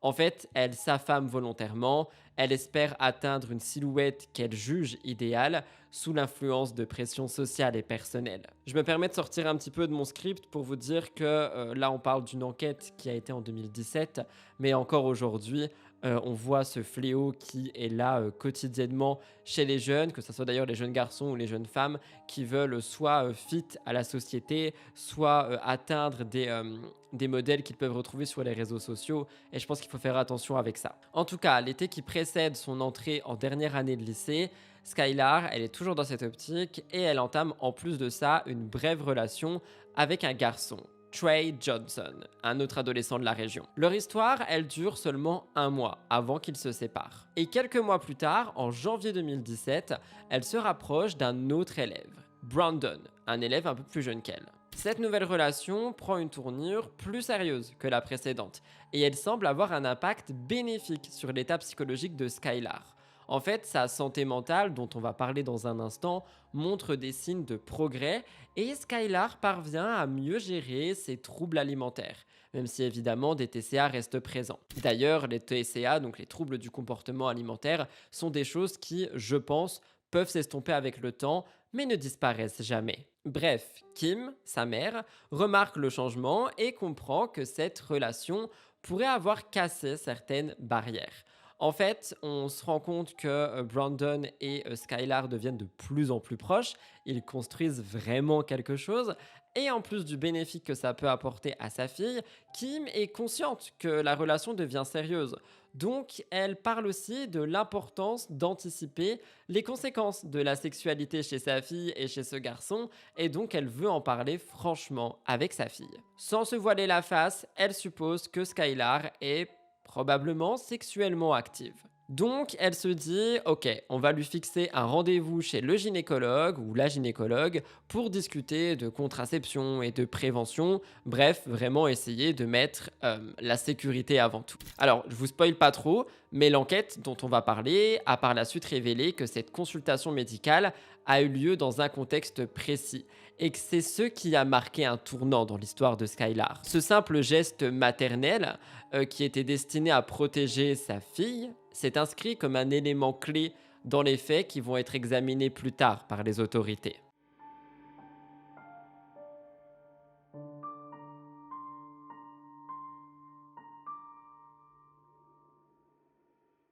Je vous parle de cette partie en mode santé mentale, mais également santé physique, étant donné qu'on va parler de ce fameux rendez-vous médical et vous allez voir qu'il y a des choses à en tirer. Skylar va donc à son rendez-vous. Et lorsqu'elle sort du cabinet ce jour-là, Kim, la maman, remarque tout de suite que quelque chose ne va pas. Sa fille a les yeux un peu rouges, le visage marqué par l'émotion, elle semble fermée, mais en même temps triste. Donc Kim l'interroge doucement. « Qu'est-ce qui se passe ? Pourquoi est-ce que tu pleures ? Qu'est-ce qui s'est passé? Skylar, elle est totalement bouleversée par ce rendez-vous et elle répond simplement qu'elle se sent submergée, que ce premier rendez-vous gynécologique l'a stressée au-delà de ce qu'elle imaginait. Elle donne pas plus de détails et elle referme la conversation aussi vite qu'elle veut l'esquiver. À ce stade, je pense que Kim aurait dû essayer, sans forcément mettre de la pression à sa fille, de creuser un petit peu plus. Parce que honnêtement, je pense qu'on voyait qu'il y avait des choses qui n'allaient pas du tout. Quelques jours plus tard, les jours passent. Skylar semble vouloir reprendre une vie normale.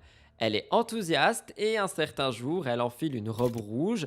C'est une robe qui est assez moulante avec des lacets, qui a été choisie pour une occasion et elle se prépare pour l'un des événements les plus attendus de l'année, surtout aux US quand on est ado, le prom ball, donc le bal de promo. Elle s'y rend avec Brandon, qui est toujours son petit ami à cette heure-là. On voit qu'elle est très souriante, elle rigole beaucoup, elle prend des photos. En fait, elle joue simplement son rôle d'adolescente insouciante. Cependant, au cours de la soirée, elle se plaint.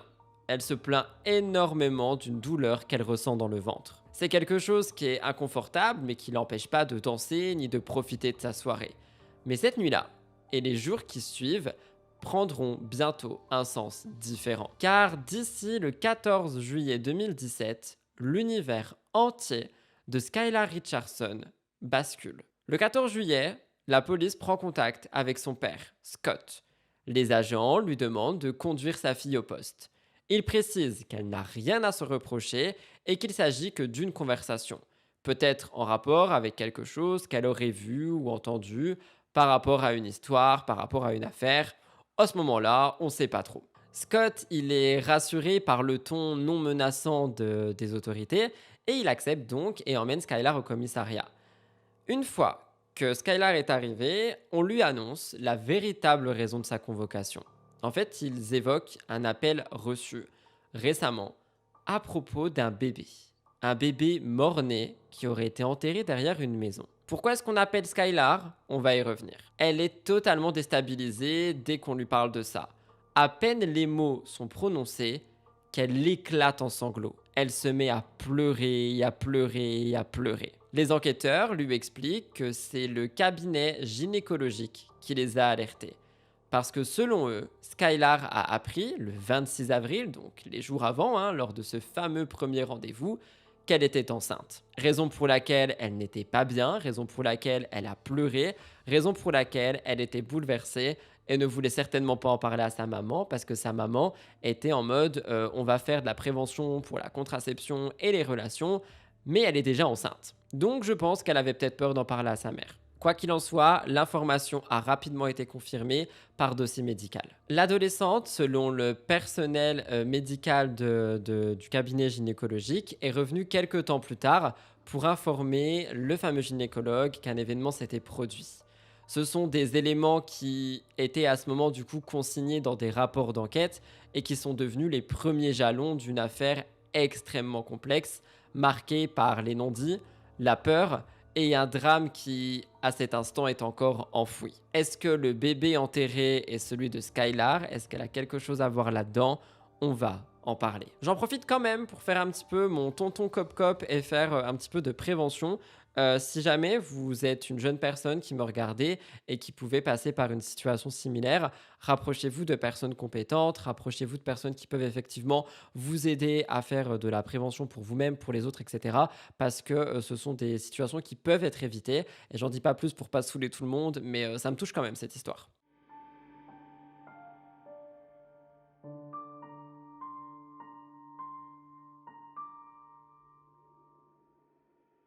On retourne à ce moment précis de l'interrogatoire où les autorités lui disent « Hey, on sait quelque chose ». Et donc, à ce moment précis, elle commence enfin à parler.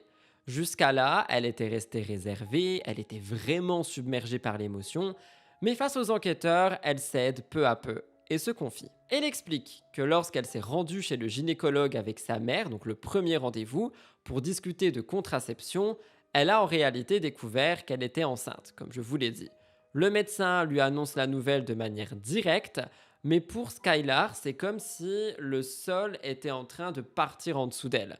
En fait, elle s'attendait pas du tout à ça et c'est quelque chose qui l'a réellement chamboulée. Donc elle ne dit rien à sa mère parce qu'elle se sent honteuse, elle se sent effrayée en fait d'affronter ce que cette grossesse peut signifier.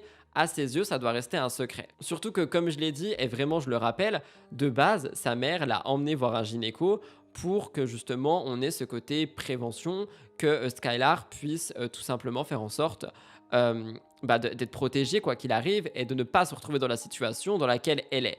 Donc je pense qu'elle sentait énormément de honte envers elle-même, mais je le dis quand même, elle n'a pas à se sentir honteuse. Donc elle quitte ce cabinet médical, elle pleure et elle garde le silence. À aucun moment, elle révèle la vérité à Kim, qui pourtant l'interroge avec bienveillance. Genre sa mère ne mettait vraiment pas de pression, elle n'a pas insisté sur les questions, mais elle était très bienveillante envers elle. Comme je vous l'ai dit, les jours passent, Skylar fait le choix de continuer comme si de rien n'était, comme si sa grossesse n'existait pas, et pourtant elle était bel et bien là. Et comme on l'a dit, on refait un petit peu la chrono, elle retourne au lycée, elle participe à tous les événements scolaires, et quelques jours plus tard, il y a ce fameux bal de promo où elle est vêtue de sa robe rouge, où elle sourit, elle danse, elle est très heureuse. En fait, en surface, tout semble normal. Et c'est pour ça que j'ai insisté sur ma phrase, et j'espère que vous l'avez entendu tout à l'heure, elle joue le rôle d'une adolescente insouciante. Parce qu'en réalité, elle essaye désespérément d'ignorer le fait qu'un enfant grandit en elle et qu'elle est enceinte. Elle est en train de refouler la peur, la culpabilité et donc, par conséquent, directement ou non, toute possibilité de demander de l'aide à qui que ce soit. Puis arrive le 7 mai 2017. Il est 3 heures du matin, Skylar se réveille. Elle pense d'abord qu'elle a simplement besoin d'aller aux toilettes. Elle se lève, elle est encore un peu somnolente, elle se dirige vers la salle de bain et elle s'installe sur les toilettes. Ce qui se passe ensuite dépasse tout ce qu'elle aurait pu imaginer. Elle est là, elle est seule dans ce silence de la nuit et elle accouche, seule, d'une petite fille. Le bébé naît dans les toilettes sans que personne dans la maison ne le sache. Elle ne voulait pas demander l'aide à quelqu'un, soit parce qu'elle se sentait vraiment trop honteuse, soit pour une autre raison. Sous le choc de elle qui vient d'accoucher, de cette petite fille, elle reste immobile pendant quelques minutes. Et elle réalise ce qui vient de se produire. Elle se retourne et elle saisit le nouveau-né dans l'eau. Elle l'enveloppe dans une serviette, elle le serre dans ses bras. Elle précise au policier, parce qu'elle raconte tout ça au policier, hein, moi je vous le raconte, mais elle le raconte au policier à ce moment-là, que le bébé, il bouge pas, il respire pas. Elle affirme que sa fille est déjà morte à la naissance et qu'elle n'a rien fait pour lui nuire. Elle insiste sur ce point, elle ne l'a pas blessé, elle ne l'a pas tué.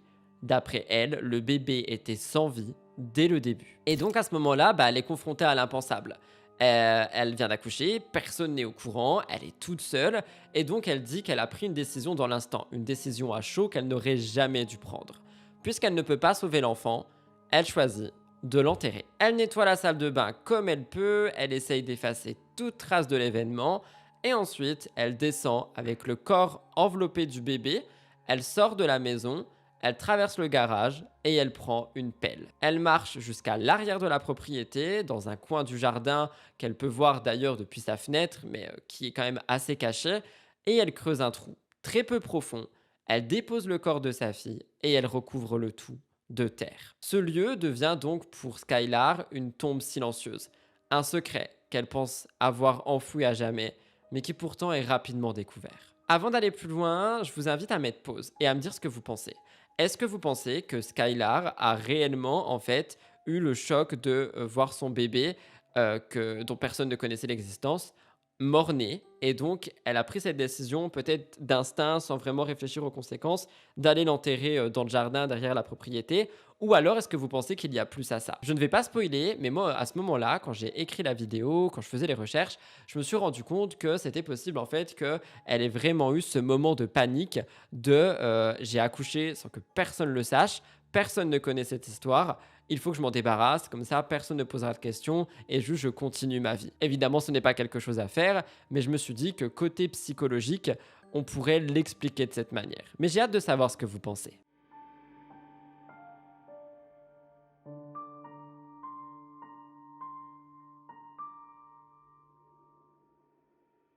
Donc Skylar, elle dépose le corps du bébé dans le trou qu'elle a creusé et elle la recouvre de terre. Elle place ensuite une fleur sur la tombe, un geste symbolique, avant d'ajouter un pot de jardinière sur la terre qui reste.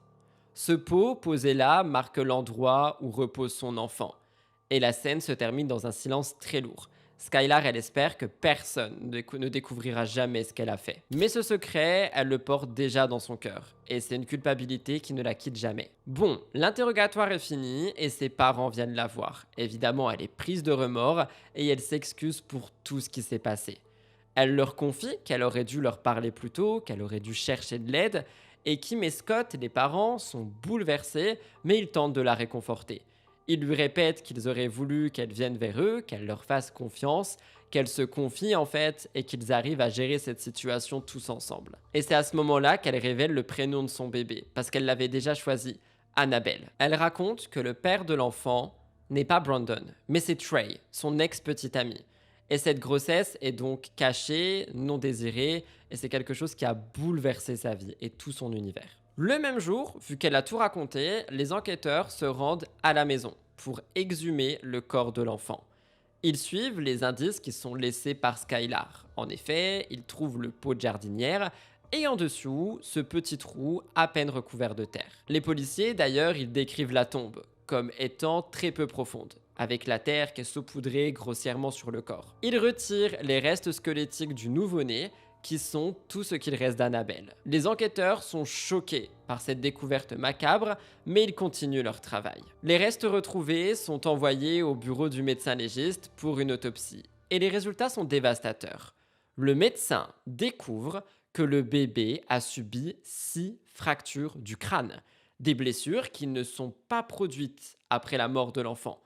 Pourtant, en dehors de ces fractures, aucune autre preuve ne permet de déterminer la cause exacte de la mort d'Annabelle. Ce même médecin constate également que certaines parties des os semblent avoir été carbonisées, comme si on avait essayé de le brûler aussi. Donc, sur base de l'entretien qu'elle a eu avec la police, ainsi que sur les résultats d'autopsie, le médecin conclut que la mort du bébé est pas le résultat d'une mort mort-née, mais que c'est une violence meurtrière. Évidemment, aucune certitude n'émerge quant à la manière exacte dont l'enfant est décédé.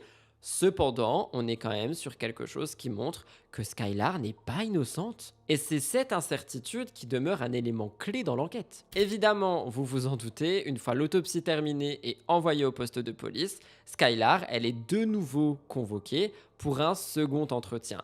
Et cette fois, les officiers lui font comprendre qu'ils savent davantage de ce qu'il y a par rapport à la situation comparé à ce qu'elle avait déjà dit. Ils insistent et ils sont convaincus qu'il y a énormément de zones d'ombre dans ce que Skylar a dit. Et donc, elle finit par admettre, les yeux baissés, qu'Annabelle est née dans les toilettes. Elle explique qu'après avoir accouché, le bébé est tombé et qu'en fait, elle s'est cognée la tête dans l'eau. Elle n'est pas sûre de ce qui s'est passé exactement. Elle évoque un bruit, un gargouillement qu'elle n'a peut-être pas entendu, et elle n'en est pas certaine. Mais Skylar dit qu'elle n'a jamais vraiment su ce qui a causé la mort de son bébé, et que potentiellement, on n'est pas sûr qu'un bébé qui est mort-né, mais un bébé qui a subi un accident. Alors d'après les recherches que j'ai faites, effectivement, Skylar aurait accouché sur les WC, et le bébé serait donc tombé dans l'eau et se serait cogné. Est-ce que c'est la vérité? À ce moment-là, nous n'en savons rien.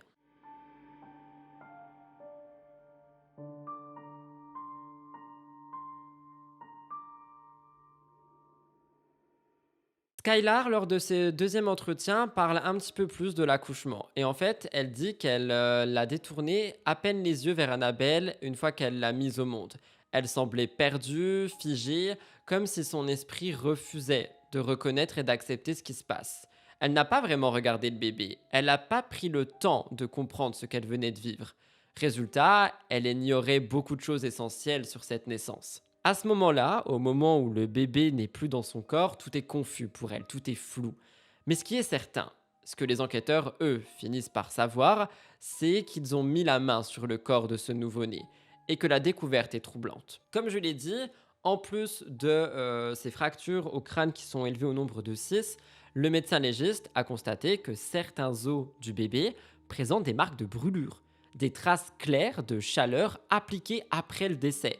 Donc les enquêteurs confrontent Skylar sur ces faits, ils ne l'accusent pas directement de cruauté, Au contraire, il suggère que cette chaleur aurait pu avoir été appliquée dans un but non malveillant. Peut-être que Skylar a essayé de procéder à une forme de crémation, une tentative maladroite, désespérée, de garder une trace d'Annabelle ou de dire au revoir à sa manière. C'est possible. Face à cette hypothèse, qui est avancée par les autorités, Skylar, elle répond avec hésitation. Elle admet qu'il est possible qu'elle ait essayé de brûler une petite partie du corps. Elle dit que c'était pas une grande flamme, pas un feu violent, juste un petit peu, comme une impulsion, un geste irréfléchi dans un moment d'effondrement. Et cette déclaration, elle intervient après plus d'une heure d'entretien. La tension dans la salle, elle atteint son comble et elle finit par craquer. Et finalement, les agents quittent la pièce. Et ce sont les parents qui entrent. L'ambiance, elle change, mais elle reste lourde. Skylar, elle est en larmes face à ses parents et elle avoue à son tour qu'elle a peut-être tenté d'incinérer le corps. Un peu, sans vraiment savoir ce qu'elle faisait. Elle ne cherche pas d'excuses, elle parle, à peine brisée, murmurant des mots. D'ailleurs, son père lui demande si tout le monde va avoir la fameuse réponse à la question: est-ce que le bébé était vivant quand tu l'as mis au monde ou non? Et Skylar, elle répond en soupirant et elle dit oui. Donc le bébé n'était pas mort-né. Skylar a mis au monde ce bébé qui était bel et bien vivant et ensuite, il y a eu la tragédie. Évidemment, cette révélation, elle fait basculer l'enquête et les choses s'accélèrent rapidement. Le 4 août, elle est officiellement présentée devant un grand jury. Le poids des accusations est désormais écrasant. Meurtre aggravé, homicide involontaire, mise en danger d'un enfant, falsification de preuves et abus d'un cadavre. Ce moment marque un tournant. Skylar, cette jeune fille jusqu'ici discrète, se retrouve au cœur d'une affaire judiciaire nationale. Le doute plane, les émotions sont vives et les vérités semblent se diluer dans les zones d'ombre de cette nuit du 7 mai.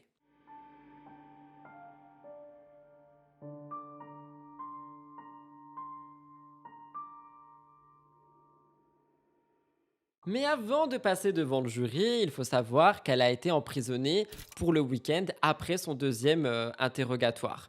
Et en fait, elle attendait que sa famille réussisse à obtenir 50 000 $ pour sa caution. Finalement, après quelques jours de détention, donc toujours au moment du deuxième interrogatoire, sa famille parvint à déposer la somme requise.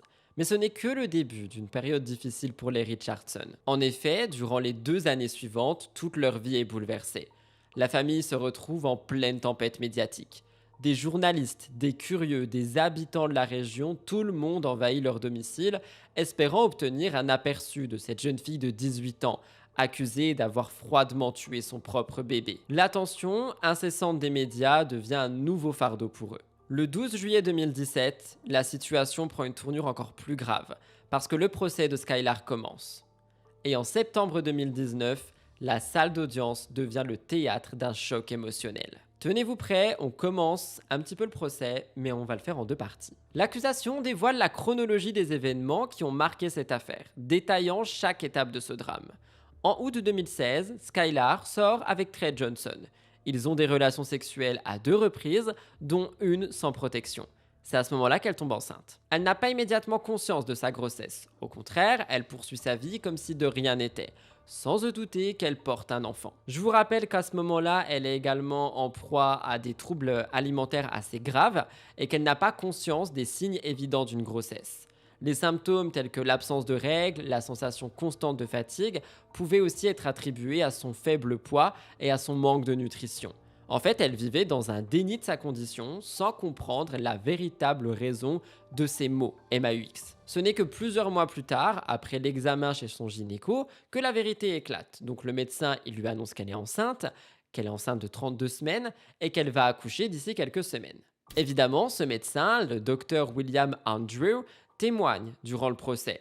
Il explique que lors de sa consultation, Skylar a réagi avec panique et déni. Elle lui a répété qu'elle ne peut pas garder le bébé, qu'elle n'est pas prête, qu'elle insistait sur le fait que personne ne doit savoir qu'elle est enceinte et qu'elle ne voulait pas en fait voir la réalité en face. Donc l'accusation, elle met en lumière la réponse de Skylar en disant qu'elle a d'abord tenté de nier l'existence du bébé, qualifiant aussi sa naissance d'ailleurs de mort-née.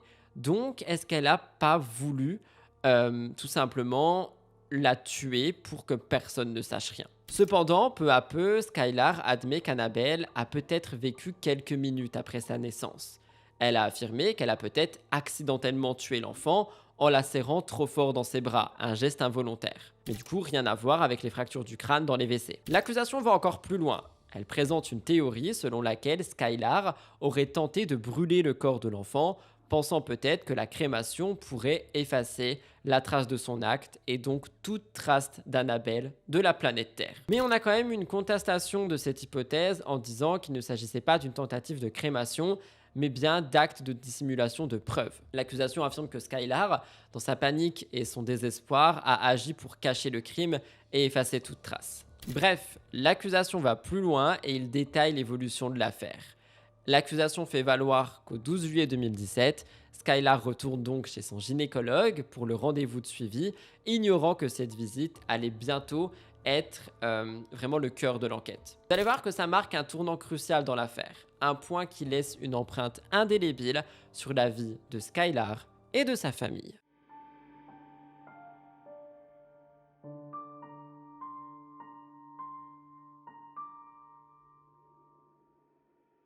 En effet, lors de son dernier rendez-vous médical, Skylar rencontre un autre médecin, le docteur Casey Boyce.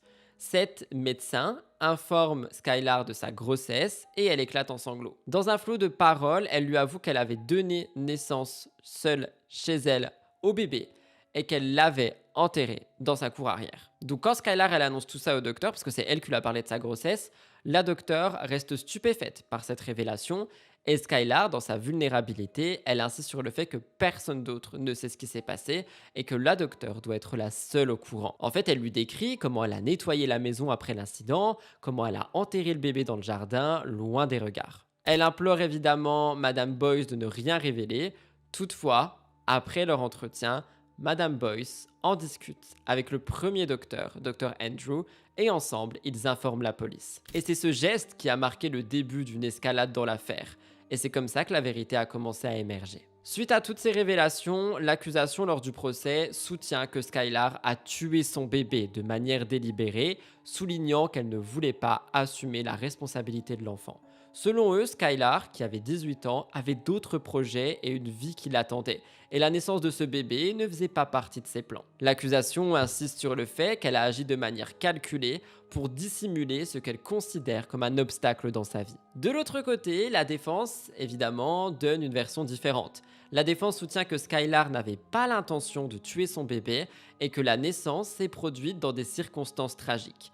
Selon eux, elle était dans le déni de sa grossesse, un déni qu'elle n'a pas su surmonter jusqu'à l'accouchement. Une fois le bébé né, elle aurait donc pris conscience de la situation, mais évidemment, il était trop tard. Donc en état de choc, elle aurait pris la décision de l'enterrer dans le jardin, pensant que ça pourrait mettre un terme à l'incident sans que personne ne sache rien. Les avocats de la défense insistent également sur le fait que les TCA dont Skylar souffrait peuvent entraîner des complications telles qu'une naissance prématurée ou la mort du fœtus, et donc ça aurait pu expliquer la mort du bébé. Après, ça va pas du tout avec ce que Skylar disait, mais ils essayent. Ils ont d'ailleurs ajouté que Skylar avait peur des conséquences de sa grossesse et qu'elle était terrifiée à l'idée de devoir l'annoncer à sa famille. Ils affirment que sa gêne et sa peur de leur réaction l'ont poussée à agir de manière désespérée, sans intention criminelle. Enfin, la défense conclut en soulignant le fait que Skylar a choisi de garder le secret, mais que ça ne signifie pas qu'elle l'ait tué.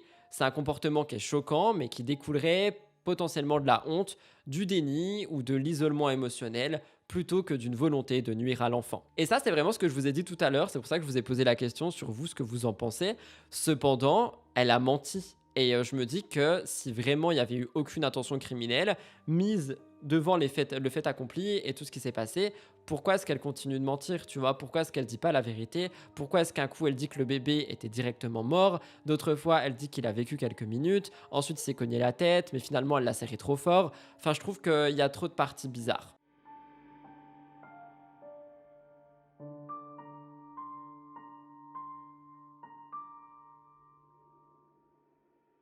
Après que chaque partie ait présenté ses arguments, les avocats se sont succédés pour leur déclaration de clôture.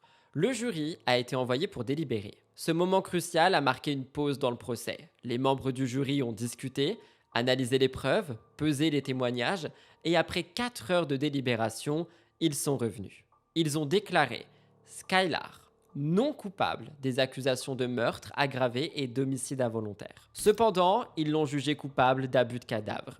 Une accusation qui est grave, mais lui donne une peine relativement légère. Elle a été condamnée à 7 jours de prison, une peine qu'elle avait déjà purgée durant toute la durée du processus judiciaire, et donc elle a été créditée pour le temps passé en détention provisoire. En plus de cette peine déjà faite, le tribunal a ordonné qu'elle effectue 3 années de service communautaire, une sentence qui représente davantage une forme de rédemption plutôt qu'une punition. Le verdict n'a pas apporté de véritable soulagement à la famille Richardson, qui continue de vivre avec le poids de l'ombre médiatique et du jugement de la communauté. Parce qu'en effet, tout le monde n'a fait que parler de cette affaire. Il y avait un déferlement des médias, comme je l'ai dit tout à l'heure, tout le monde qui cherchait à avoir une photo de la maman tueuse, etc., alors qu'elle a été déclarée non coupable. Skylar, elle lutte toujours contre ses TCA, un combat quotidien qu'elle mène depuis des années, mais c'est la perception de la communauté qui pèse lourdement sur elle également.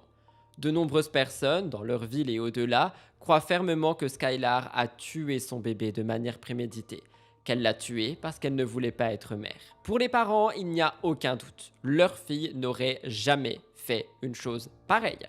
Ils la connaissent et ils croient tout simplement pas qu'elle soit capable de ça. Cette divergence d'opinion a créé un climat de division. Il y a ceux qui soutiennent Skylar et ceux qui la jugent sévèrement. Les opinions restent partagées. Pour certains, il est difficile d'admettre qu'une jeune femme dans une situation aussi complexe ait pu être aussi désemparée et faire une erreur aussi irréversible. Mais pour d'autres, la culpabilité de Skylar est évidente. J'ai également vu sur des articles que des gens pensaient que le bébé était vraiment mort-né, mais moi personnellement, je pense qu'il est né vivant. Je pense, comme je vous l'ai dit, qu'elle a caché sa grossesse par honte, qu'elle ne voulait pas être rejetée par sa famille, elle ne voulait pas décevoir quelqu'un, le père n'était même pas présent vu que c'est son ex, et je pense qu'elle a... je sais pas si elle l'a tué vraiment volontairement, mais dans tous les cas, elle a menti, et pour moi, ça en dit beaucoup. Que ça soit parce qu'elle a serré le bébé trop fort, soit parce qu'elle l'a peut-être étouffé, elle a peut-être essayé de l'empêcher de pleurer, et donc ça l'a empêché de respirer. Je sais pas, je pense qu'elle était désespérée. Par rapport au verdict de non-culpabilité, eh bien l'accusation n'a tout simplement pas pu prouver de manière irréfutable que le bébé était vivant au moment de sa naissance, ni qu'il était mort suite à un acte délibéré de la part de Skylar. Donc il y avait trop de zones d'ombre dans l'affaire, trop d'incertitudes pour rendre une telle accusation concrète. Aujourd'hui, l'affaire continue de faire parler. Qu'en pensez-vous? Est-ce que le bébé était mort-né? Est-ce que Skylar a tué ce bébé? Est-ce qu'elle a caché sa grossesse à ses parents par honte et par peur? Pourquoi est-ce qu'elle l'a fait? Est-ce qu'elle aurait dû en parler? Et surtout, si vous aviez fait partie du jury, quel verdict auriez-vous rendu?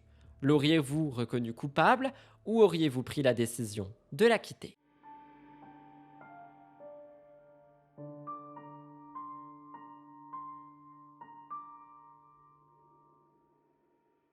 Le verdict du procès de Skylar Richardson, avec les éléments d'incertitude, laisse la communauté, les jurés et les proches vraiment dans une confusion profonde. Si le jury n'a pas pu établir de preuves concluantes quant à l'intention criminelle de Skylar, des questions demeurent sans réponse.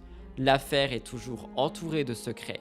Skylar a-t-elle été victime de ses propres démons intérieurs ou a-t-elle pris des décisions terribles? Aujourd'hui, alors qu'elle poursuit sa lutte contre ses troubles alimentaires, on peut se poser une question. Dans quel monde peut-on être aussi perdu pour que quelque chose de ce type arrive? Voilà tout le monde pour cette affaire criminelle, cette nouvelle vidéo qui j'espère était inédite pour vous et sinon quoi, j'espère a pu vous intéresser. N'oubliez pas de me dire tout ce que vous en avez pensé dans l'espace commentaire, n'oubliez pas de liker la vidéo pour soutenir notre travail, ça aide énormément. Vous pouvez aussi la partager sur vos réseaux en nous taguant @murdersexplained. Abonnez-vous à la chaîne si vous faites partie des 40% qui ne sont pas abonnés. Je vous retrouve dans quelques jours pour une nouvelle affaire horrifique. Jusque-lors, prenez grand soin de vous. Merci de m'avoir écouté jusqu'ici. C'était Rudy et à bientôt.